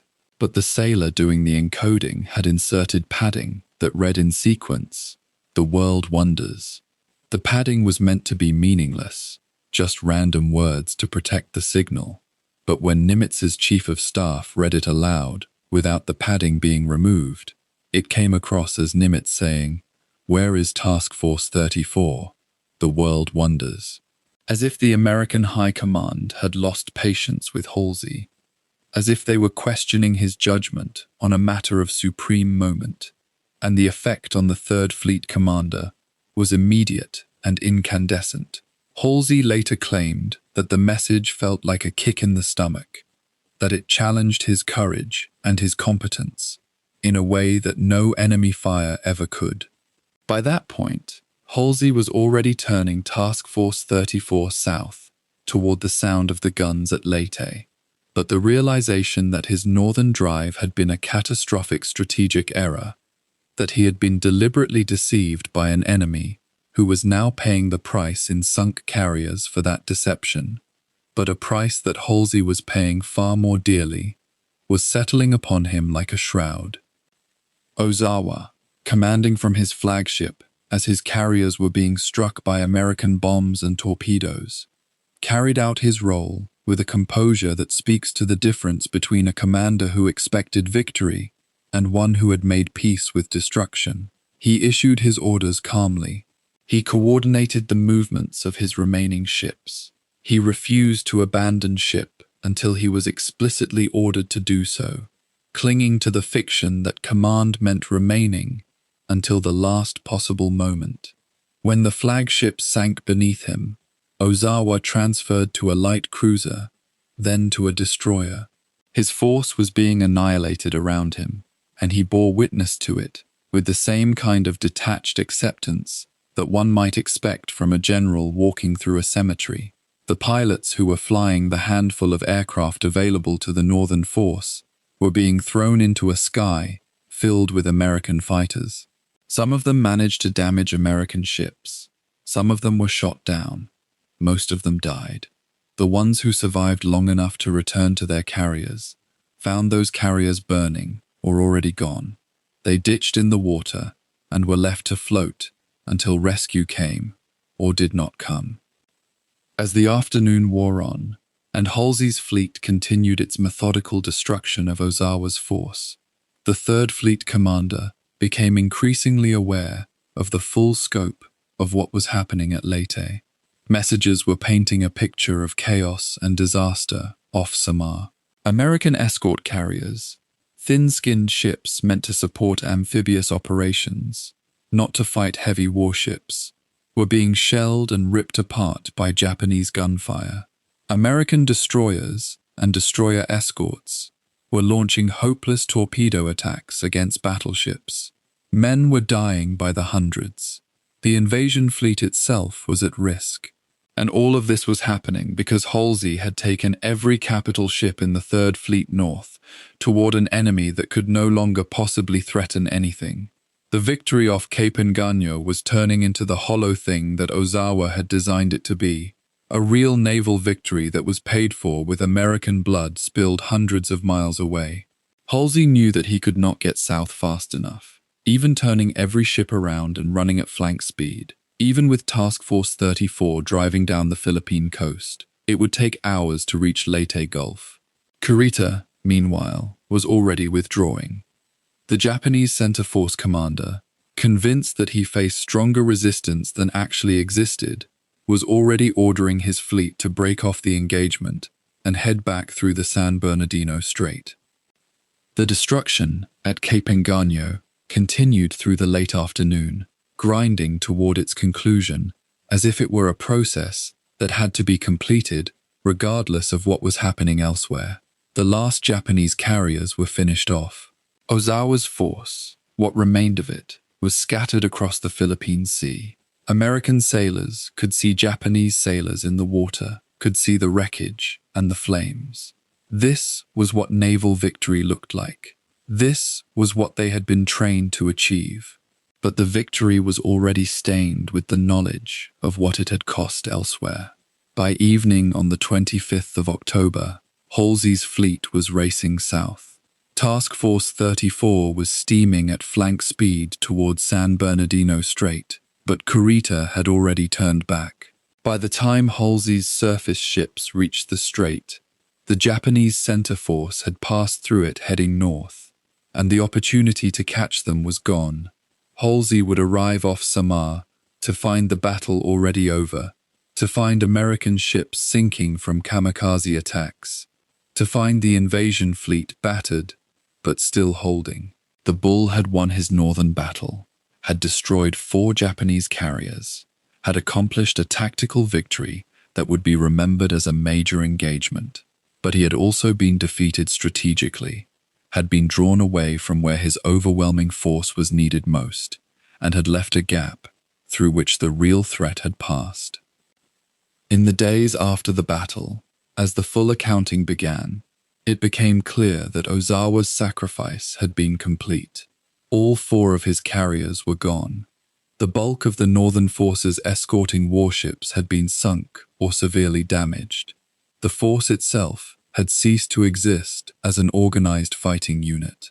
But from Ozawa's perspective, from the perspective of the Japanese Naval High Command, the loss had been worth the price if it had drawn Halsey away and allowed Kurita to reach Leyte.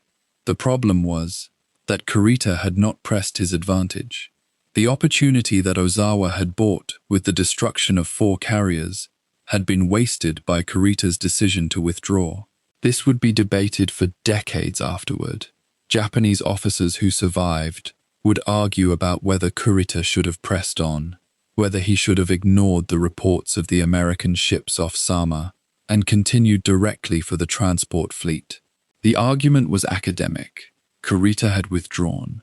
Ozawa had sacrificed his entire force for nothing. The bait had worked, but the trap it was meant to spring had failed to close. Yet the battle off Cape Engaño remained a victory, real and undeniable. Halsey's fleet had found an enemy fleet and destroyed it utterly. In the calculus of naval warfare, that was a success. That was what admirals were supposed to do. The fact that it had been the wrong enemy, at the wrong time and the wrong place, was a detail that could be debated, but not denied. When Halsey received word of Kurita's withdrawal, when he understood that the Japanese center force was already heading back toward the strait that Ozawa had paid so dearly to draw him away from. Something broke in the Third Fleet commander. For years afterward, Halsey would insist that the Battle off Cape Engaño had been the right decision, that he had pursued the correct strategy, that sinking the Japanese carriers was exactly what he should have done. But in his private writings, in his memoirs, in the frank conversations with fellow officers, there was a different note. There was an awareness that he had been outmaneuvered by an enemy who was already beaten, who could only win by losing visibly and uselessly. Ozawa had accepted his sacrificial role and had carried it out with complete fidelity. He had ensured that his carriers would be where American scouts would find them, that they would be visible and unmissable, that Halsey would have to respond. And when Halsey responded, as any admiral would have responded, as Ozawa had known he would respond, the Japanese commander had achieved his objective. He had not won a victory, but he had purchased with his own destruction the opportunity for another Japanese commander to win one somewhere else. That Kurita had squandered that opportunity was not Ozawa's failure. The battle off Cape Engaño was thus a strange kind of engagement, a complete and total victory for the American fleet. 4 enemy carriers sunk, hundreds of enemy sailors killed. American naval power demonstrated once more to be overwhelming, but it was also a demonstration of how completely Japanese naval strategy had come to depend on deception and sacrifice, on the willingness to lose one force so thoroughly and so visibly that it would blind an enemy to a greater threat. Ozawa had sailed north, knowing he would not return, knowing that his ships would not survive the day, knowing that his death and the death of his men would be the price of perhaps, just perhaps, allowing another Japanese force to achieve something significant. The victory had been real, the cost had been real, and the strategic outcome had been failure, despite the tactical triumph. This was the essence of the Battle of the Philippine Sea, the larger engagement into which Leyte Gulf fits, a series of engagements in which Japan tried again and again to bet everything on surprise, on massed attacks, on the sacrifice of a peace to draw out an opponent's strength and exploit the resulting gap.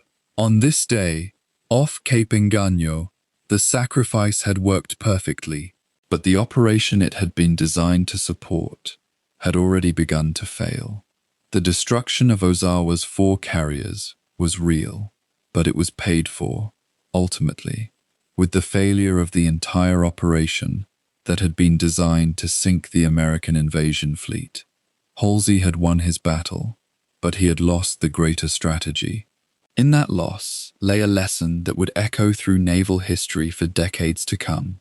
Far to the south, in the waters off Samar, small ships were dying.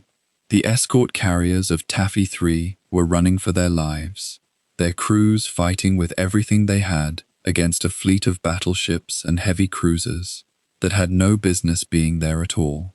And somewhere in those desperate hours, as the smoke rose and the shells fell and the radio circuits burned with urgent traffic, a question began traveling up the American chain of command with increasing velocity and increasing fury.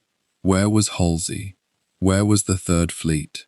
Where was Task Force 34? The question had been building since before dawn. Admiral Thomas Kinkaid commanded the 7th Fleet, MacArthur's fleet, the fleet assigned to protect the invasion at Leyte Gulf, and his ships had been fighting through the night at Surigao Strait. He had every reason to believe the northern approaches were covered. He had read a message the previous evening that seemed to suggest Halsey had formed a powerful surface striking group, Task Force 34, to guard the San Bernardino Strait. What Kinkaid did not fully understand, and what the ambiguity of American interfleet communication had spectacularly failed to clarify, was that Task Force 34 had never actually been stationed there. It had been a contingency, an instruction prepared in advance, never executed as a standing deployment. And now, with Japanese battleships on the loose off Samar and his escort carriers under fire, Kinkaid was discovering the truth of that misunderstanding in the worst possible way. His first urgent message to Halsey went out in the early morning hours. Then another. The tone shifted from request to alarm with each transmission. Kinkaid's communications staff worked the circuits hard, layering message upon message as the situation off Samar deteriorated. He called for airstrikes from Halsey's fast carriers. He asked for the battleships of Task Force 34. He made plain that Taffy 3 was being torn apart by a force his own ships could not handle. The responses, when they came, were slow and incomplete. Halsey was 300 or more kilometers to the north, locked into his pursuit of Ozawa's carriers, and he had the battle he had chased across 2 days and 1,000 nautical miles of ocean squarely in his sights. He was not yet ready to let it go. The atmosphere aboard Halsey's flagship in those hours has been described by those who were there as increasingly tense. Reports from the south were arriving fragmented, interrupted, competing for attention with the noise and business of the Cape Engaño engagement unfolding almost simultaneously. Halsey and his staff were not indifferent to what was happening at Samar, but they were also, in those critical early hours, uncertain of its true scale. The first messages from Kinkaid spoke of contact and attack. Later messages spoke of something closer to catastrophe, and through it all, Halsey remained convinced that his primary mission, destroying the Japanese carrier force, was the correct priority. He had spent years and a career preparing for this. He was not going to pull back from a certain kill for a threat whose dimensions were, to him, still unclear. Then the message arrived from Pearl Harbor. Admiral Chester Nimitz, commanding all American naval forces in the Pacific from his headquarters in Hawaii, had been watching the battle through the traffic crossing his desk, and the frantic signals now pouring in from Kinkaid's fleet. What happened next became one of the most debated signal exchanges of the entire war. A message went out from Nimitz to Halsey, a sharp, pointed demand to know the whereabouts of Task Force 34 and what it was doing. The message, as originally composed, was a direct professional challenge from a theater commander. Standard communications practice at the time required padding text to be added at the beginning and end of encrypted messages to frustrate enemy code breaking, and through a combination of that practice and human error, the final version that reached Halsey carried language that read as sharply contemptuous, implying that not just Nimitz but the entire world was waiting and wondering. The padding had been stripped by the receiving communications team in a way that changed the tone of the message entirely. What Halsey received felt less like a query and more like a public rebuke. By every account available from those who saw him in that moment, the effect on Halsey was immediate and visceral. He was one of the most aggressive, combative commanders the United States Navy had produced.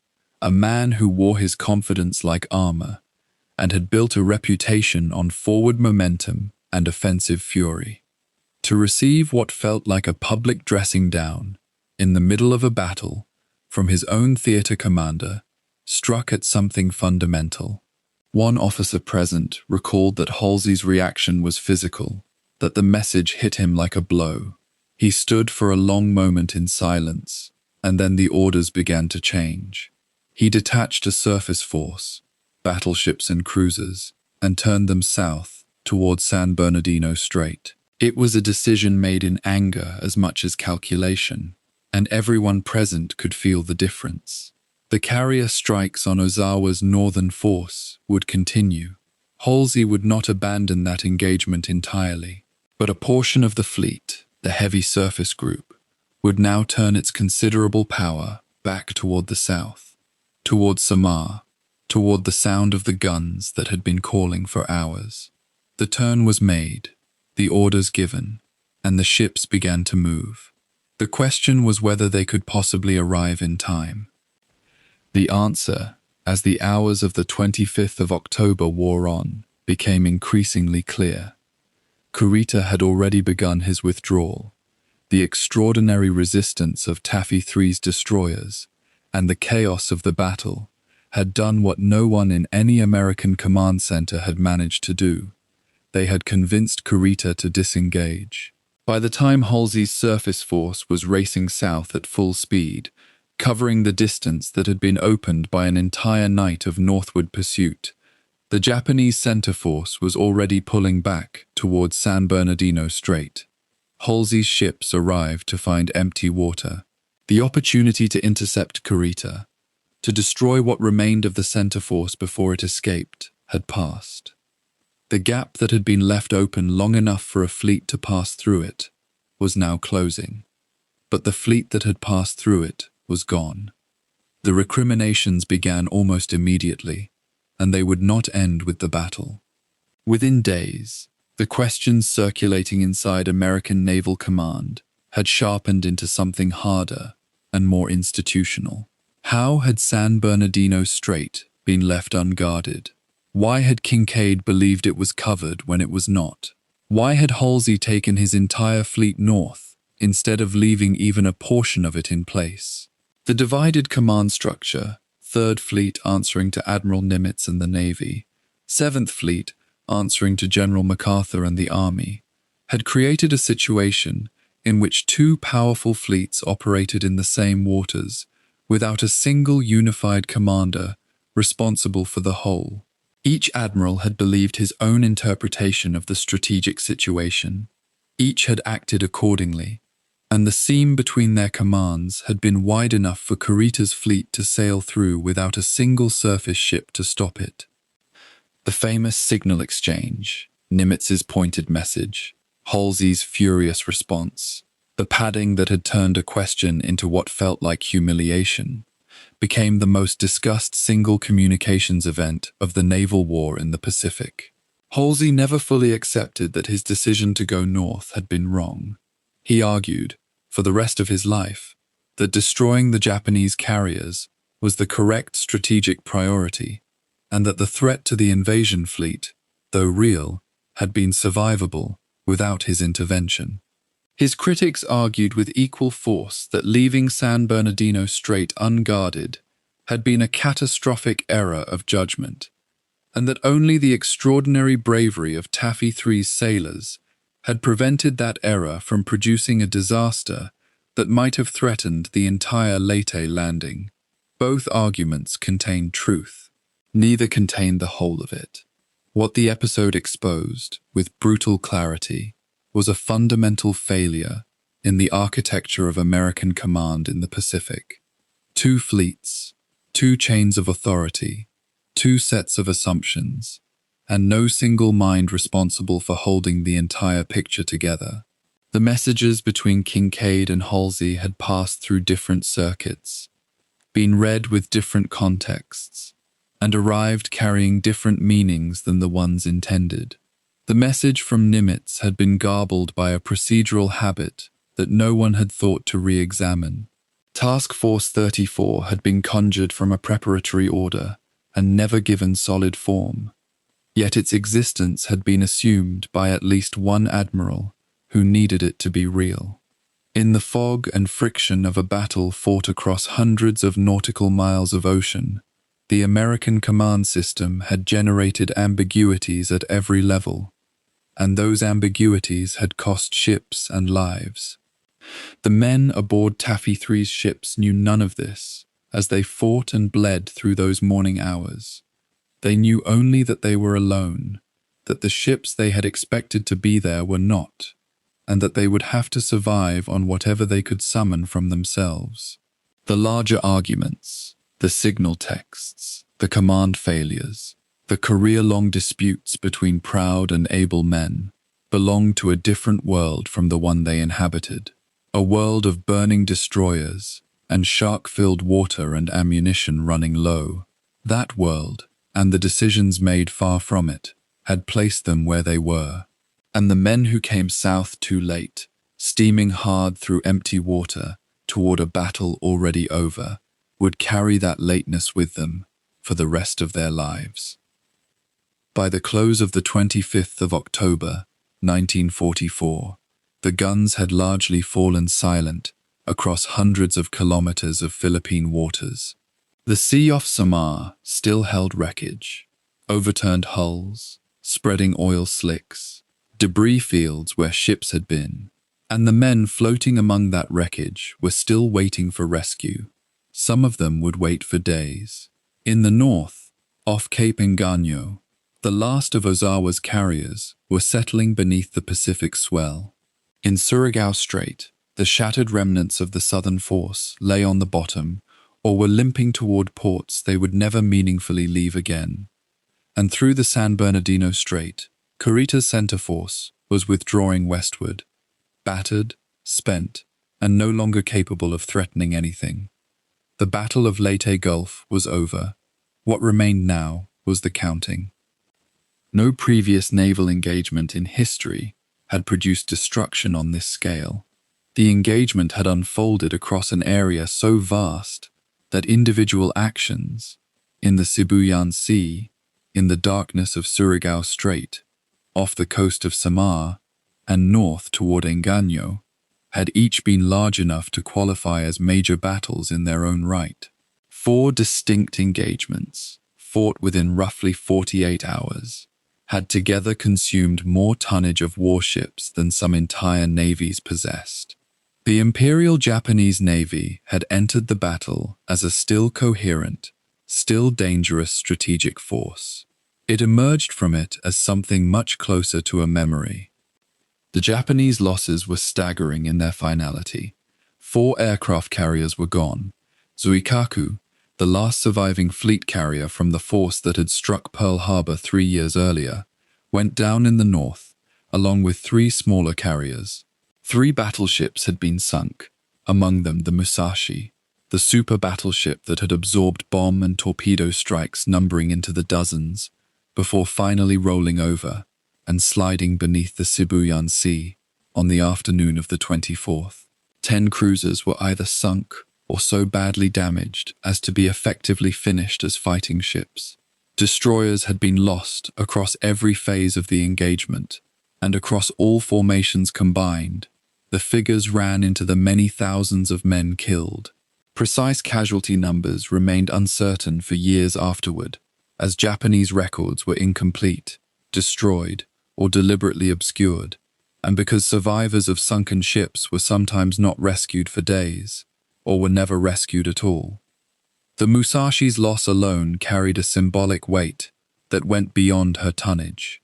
She and her sister ship Yamato had been the largest battleships ever constructed, built in the belief that sheer size and firepower could compensate for American industrial dominance.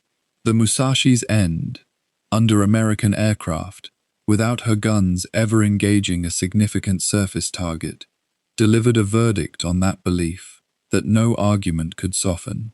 The age in which a battleship could be the decisive instrument of naval power had not merely ended. It had ended, definitively and visibly, in the waters of the Sibuyan Sea. The Yamato survived the battle and would go on to one final, sacrificial voyage of her own in the months ahead. But at Leyte Gulf, she had already become something closer to a relic than a weapon. The American losses were far smaller, but they were not trivial, and they were concentrated in ways that made them feel disproportionate to those who had survived them. 3 escort carriers were lost, 2 of them sunk during the surface action off Samar, 1 to kamikaze attack. 2 destroyers and a destroyer escort from Taffy 3 were sunk in the same desperate engagement, their small hulls overwhelmed by shells from cruisers and battleships that outweighed them many times over. A further escort carrier was sunk in Surigao Strait, and other ships across the broader action had been damaged, some of them seriously. American aircraft losses across the battle ran into the hundreds, and the men who died aboard the small destroyers charging into Japanese gunfire in the burning escort carriers, in the waters off Samar, where survival depended on rescue ships that were themselves fighting for their lives. Numbered in the hundreds, a figure whose human weight cannot be reduced to strategic accounting. The physical state of both fleets in the days immediately following the battle reflected just how thoroughly the engagement had consumed them. Kurita's center force, which had entered the fight with the largest concentration of Japanese surface firepower assembled since the war's opening months, returned to its bases in fragmented groups, many of its surviving ships carrying shell and bomb damage that would require extensive dockyard work. Some of those ships would spend months under repair, and several would never return to active service before the war ended. The Yamato herself reached port, but the ports she returned to were now increasingly within range of American air power, and the fuel required to sortie her again was a dwindling national resource. For the Imperial Navy, Leyte Gulf had not been a defeat from which recovery was merely difficult. It had been a defeat from which operational recovery was effectively impossible. The American Seventh Fleet, which had borne the brunt of the surface fighting in Surigao Strait and off Samar, was still intact as a coherent fighting force. Damaged ships could be repaired, and the vast infrastructure of American naval logistics meant that replacement vessels, aircraft, and munitions were already in the pipeline. Admiral Kinkaid's fleet had survived the battle's most dangerous moments through a combination of desperate courage and extraordinary fortune, and it could resume its mission of supporting the Leyte landings within days. The Third Fleet, returning from its pursuit of Ozawa's decoys in the north, was essentially undamaged. Whatever the controversies surrounding its decisions during the battle, Halsey's force remained a powerful offensive instrument, one that Japan no longer had any means of seriously challenging. The strategic consequences of the battle for the Philippines campaign were immediate and irreversible. Japan's entire rationale for triggering Shogo had been the destruction of the American invasion fleet at Leyte, the belief that without that fleet, MacArthur's forces ashore could be cut off, surrounded, and defeated. That fleet had not been destroyed. The landing had not been broken. American troops were on Leyte in strength, and the supply lines feeding them remained open. Whatever fighting would continue on the island over the weeks and months ahead, and it would be fierce and costly, would now be decided on land, in terrain where Japanese forces could no longer be reinforced or resupplied by any meaningful surface naval effort. The battle for Leyte Gulf had determined the battle for the Philippines before that campaign was anywhere near its conclusion. The loss of the Philippines, as a viable strategic position, had consequences that cascaded through every remaining element of Japanese war planning. The oil and raw materials flowing northward from the Dutch East Indies and from Borneo, the resources for which Japan had gone to war in the first place, were now effectively cut off from the home islands by American air and naval power that could operate freely from Philippine bases. The Japanese war machine did not immediately cease to function, but the mechanism by which it sustained itself had been broken. Every calculation about how long Japan could continue to fight, how many aircraft could be produced, how many ships fueled, how many men fed and armed, now had to be revised downward. The Battle of Leyte Gulf had not ended the war, but it had changed the terms on which that war could continue. Among the Japanese sailors and officers who survived, the awareness of what the battle meant was often visceral and immediate. Those who had served aboard ships now on the ocean floor understood in the most personal way possible that the Imperial Navy's era of offensive action was finished. Those who made it back to port aboard damaged vessels understood that the resources to repair and replace those ships were no longer reliably available. Some would continue fighting with extraordinary determination. The kamikaze program that had announced itself at Samar would intensify dramatically in the months ahead. But the nature of that fighting had already changed. The Imperial Navy had not simply lost a battle. It had exhausted the last reserves of its capacity to contest American control of the Western Pacific.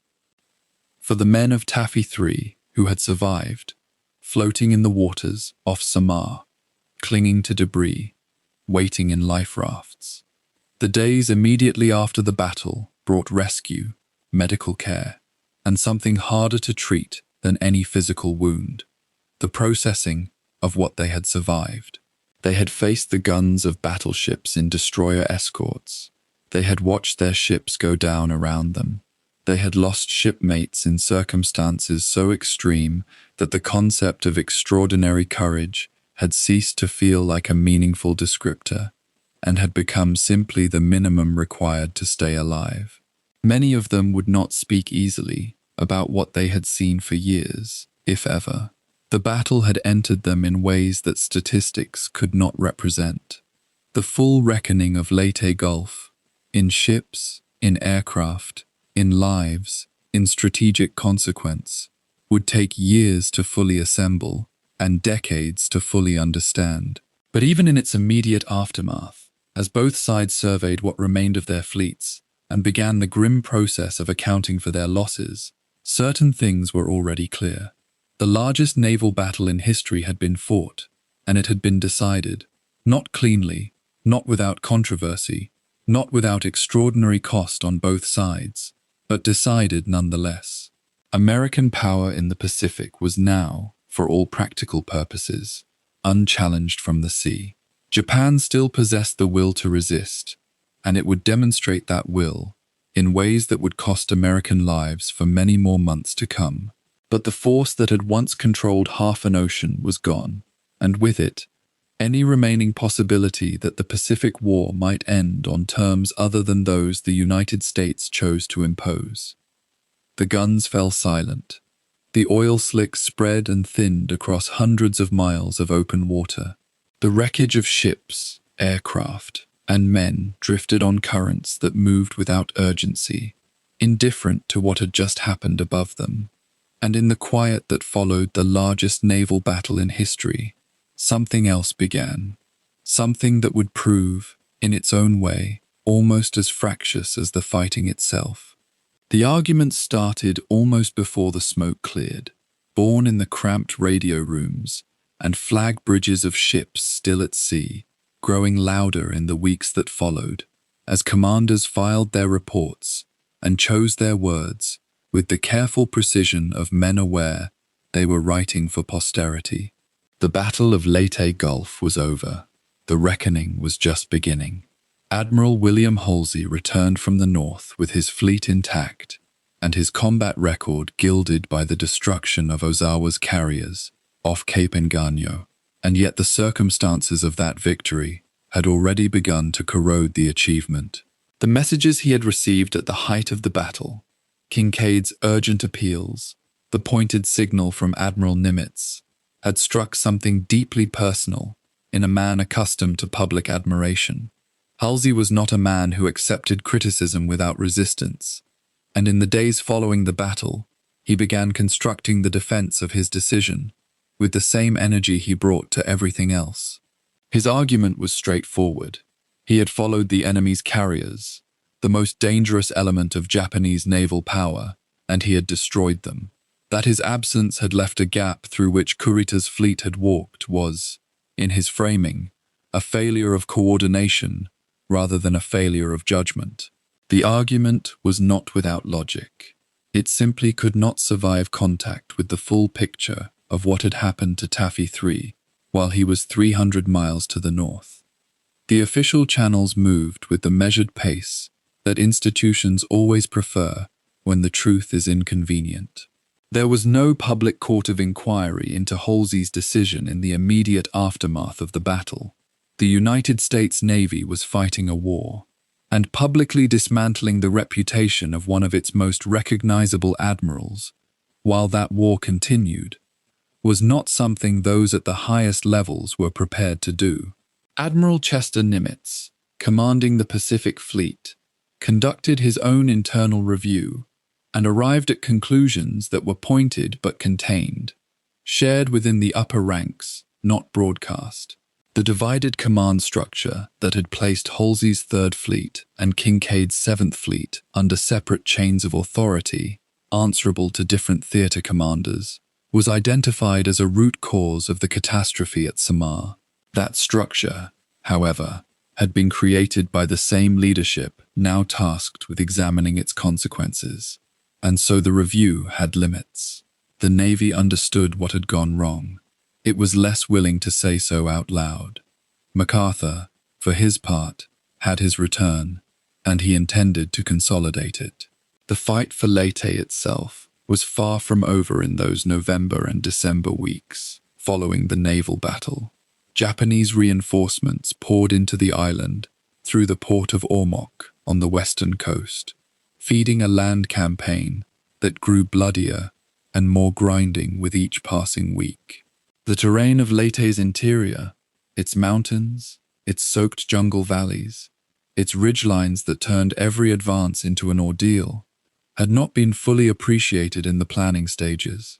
American commanders had expected the island to be secured relatively quickly.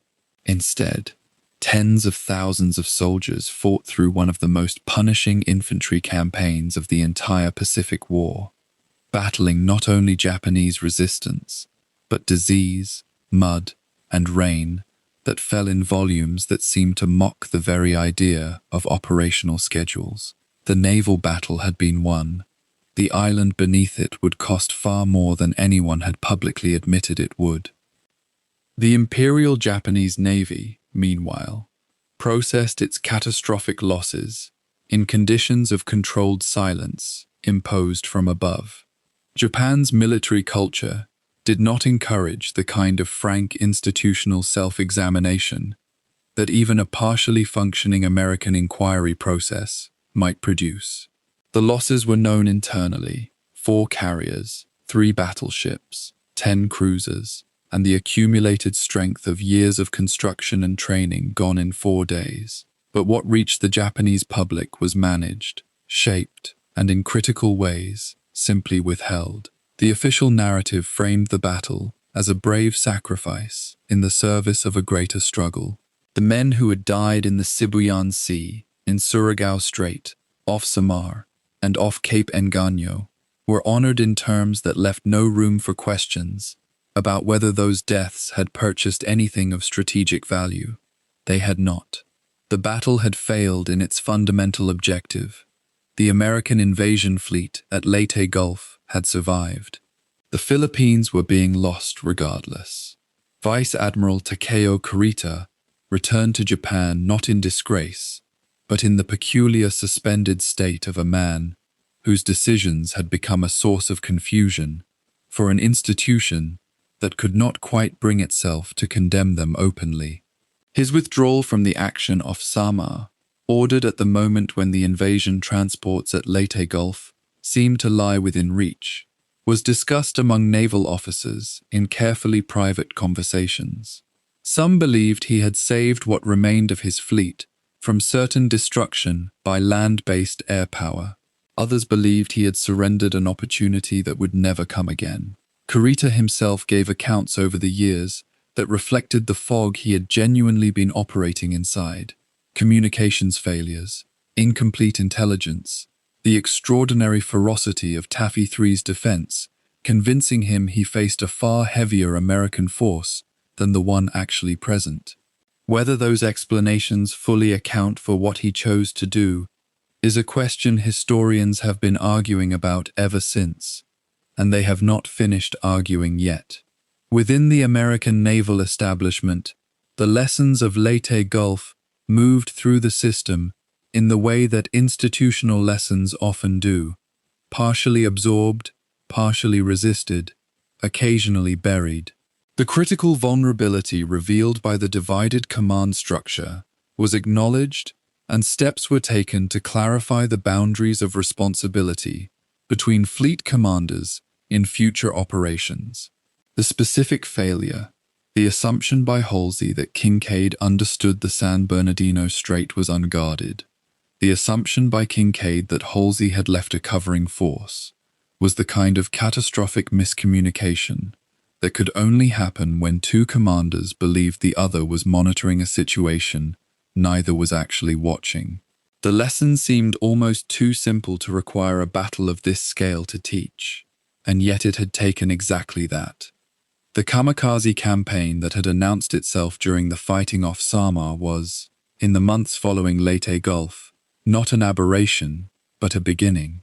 The attacks that had struck Taffy 3's escort carriers represented the opening organized application of a tactic that Japanese planners now committed to on an expanding scale, recognizing that conventional air power had been depleted beyond recovery and that guided human weapons offered the only reliable means of breaking through American anti-aircraft defenses. American naval planners, in the weeks after Leyte Gulf, found themselves confronting a threat that their existing tactical doctrine had not been fully designed to address. New procedures for combat air patrol, for radar picket ships, for fleet disposition, and anti-aircraft coordination began to be developed and refined in the shadow of what had already happened, pressed forward by the knowledge that the kamikazes were not going away. The men who had served aboard the small ships of Taffy 3, the survivors of the destroyers and destroyer escorts that had charged Japanese battleships with weapons wholly unequal to the task, returned to duty aboard patched vessels or were redistributed to other ships, carrying with them memories that the official record could only partially contain. Their actions during those morning hours off Samar had been recognized as extraordinary almost immediately, even as the broader command failures surrounding the engagement remained a subject of internal tension. The medals came. The citations used language appropriate to the scale of what had been done, and the men themselves, as men who have survived impossible things tend to do,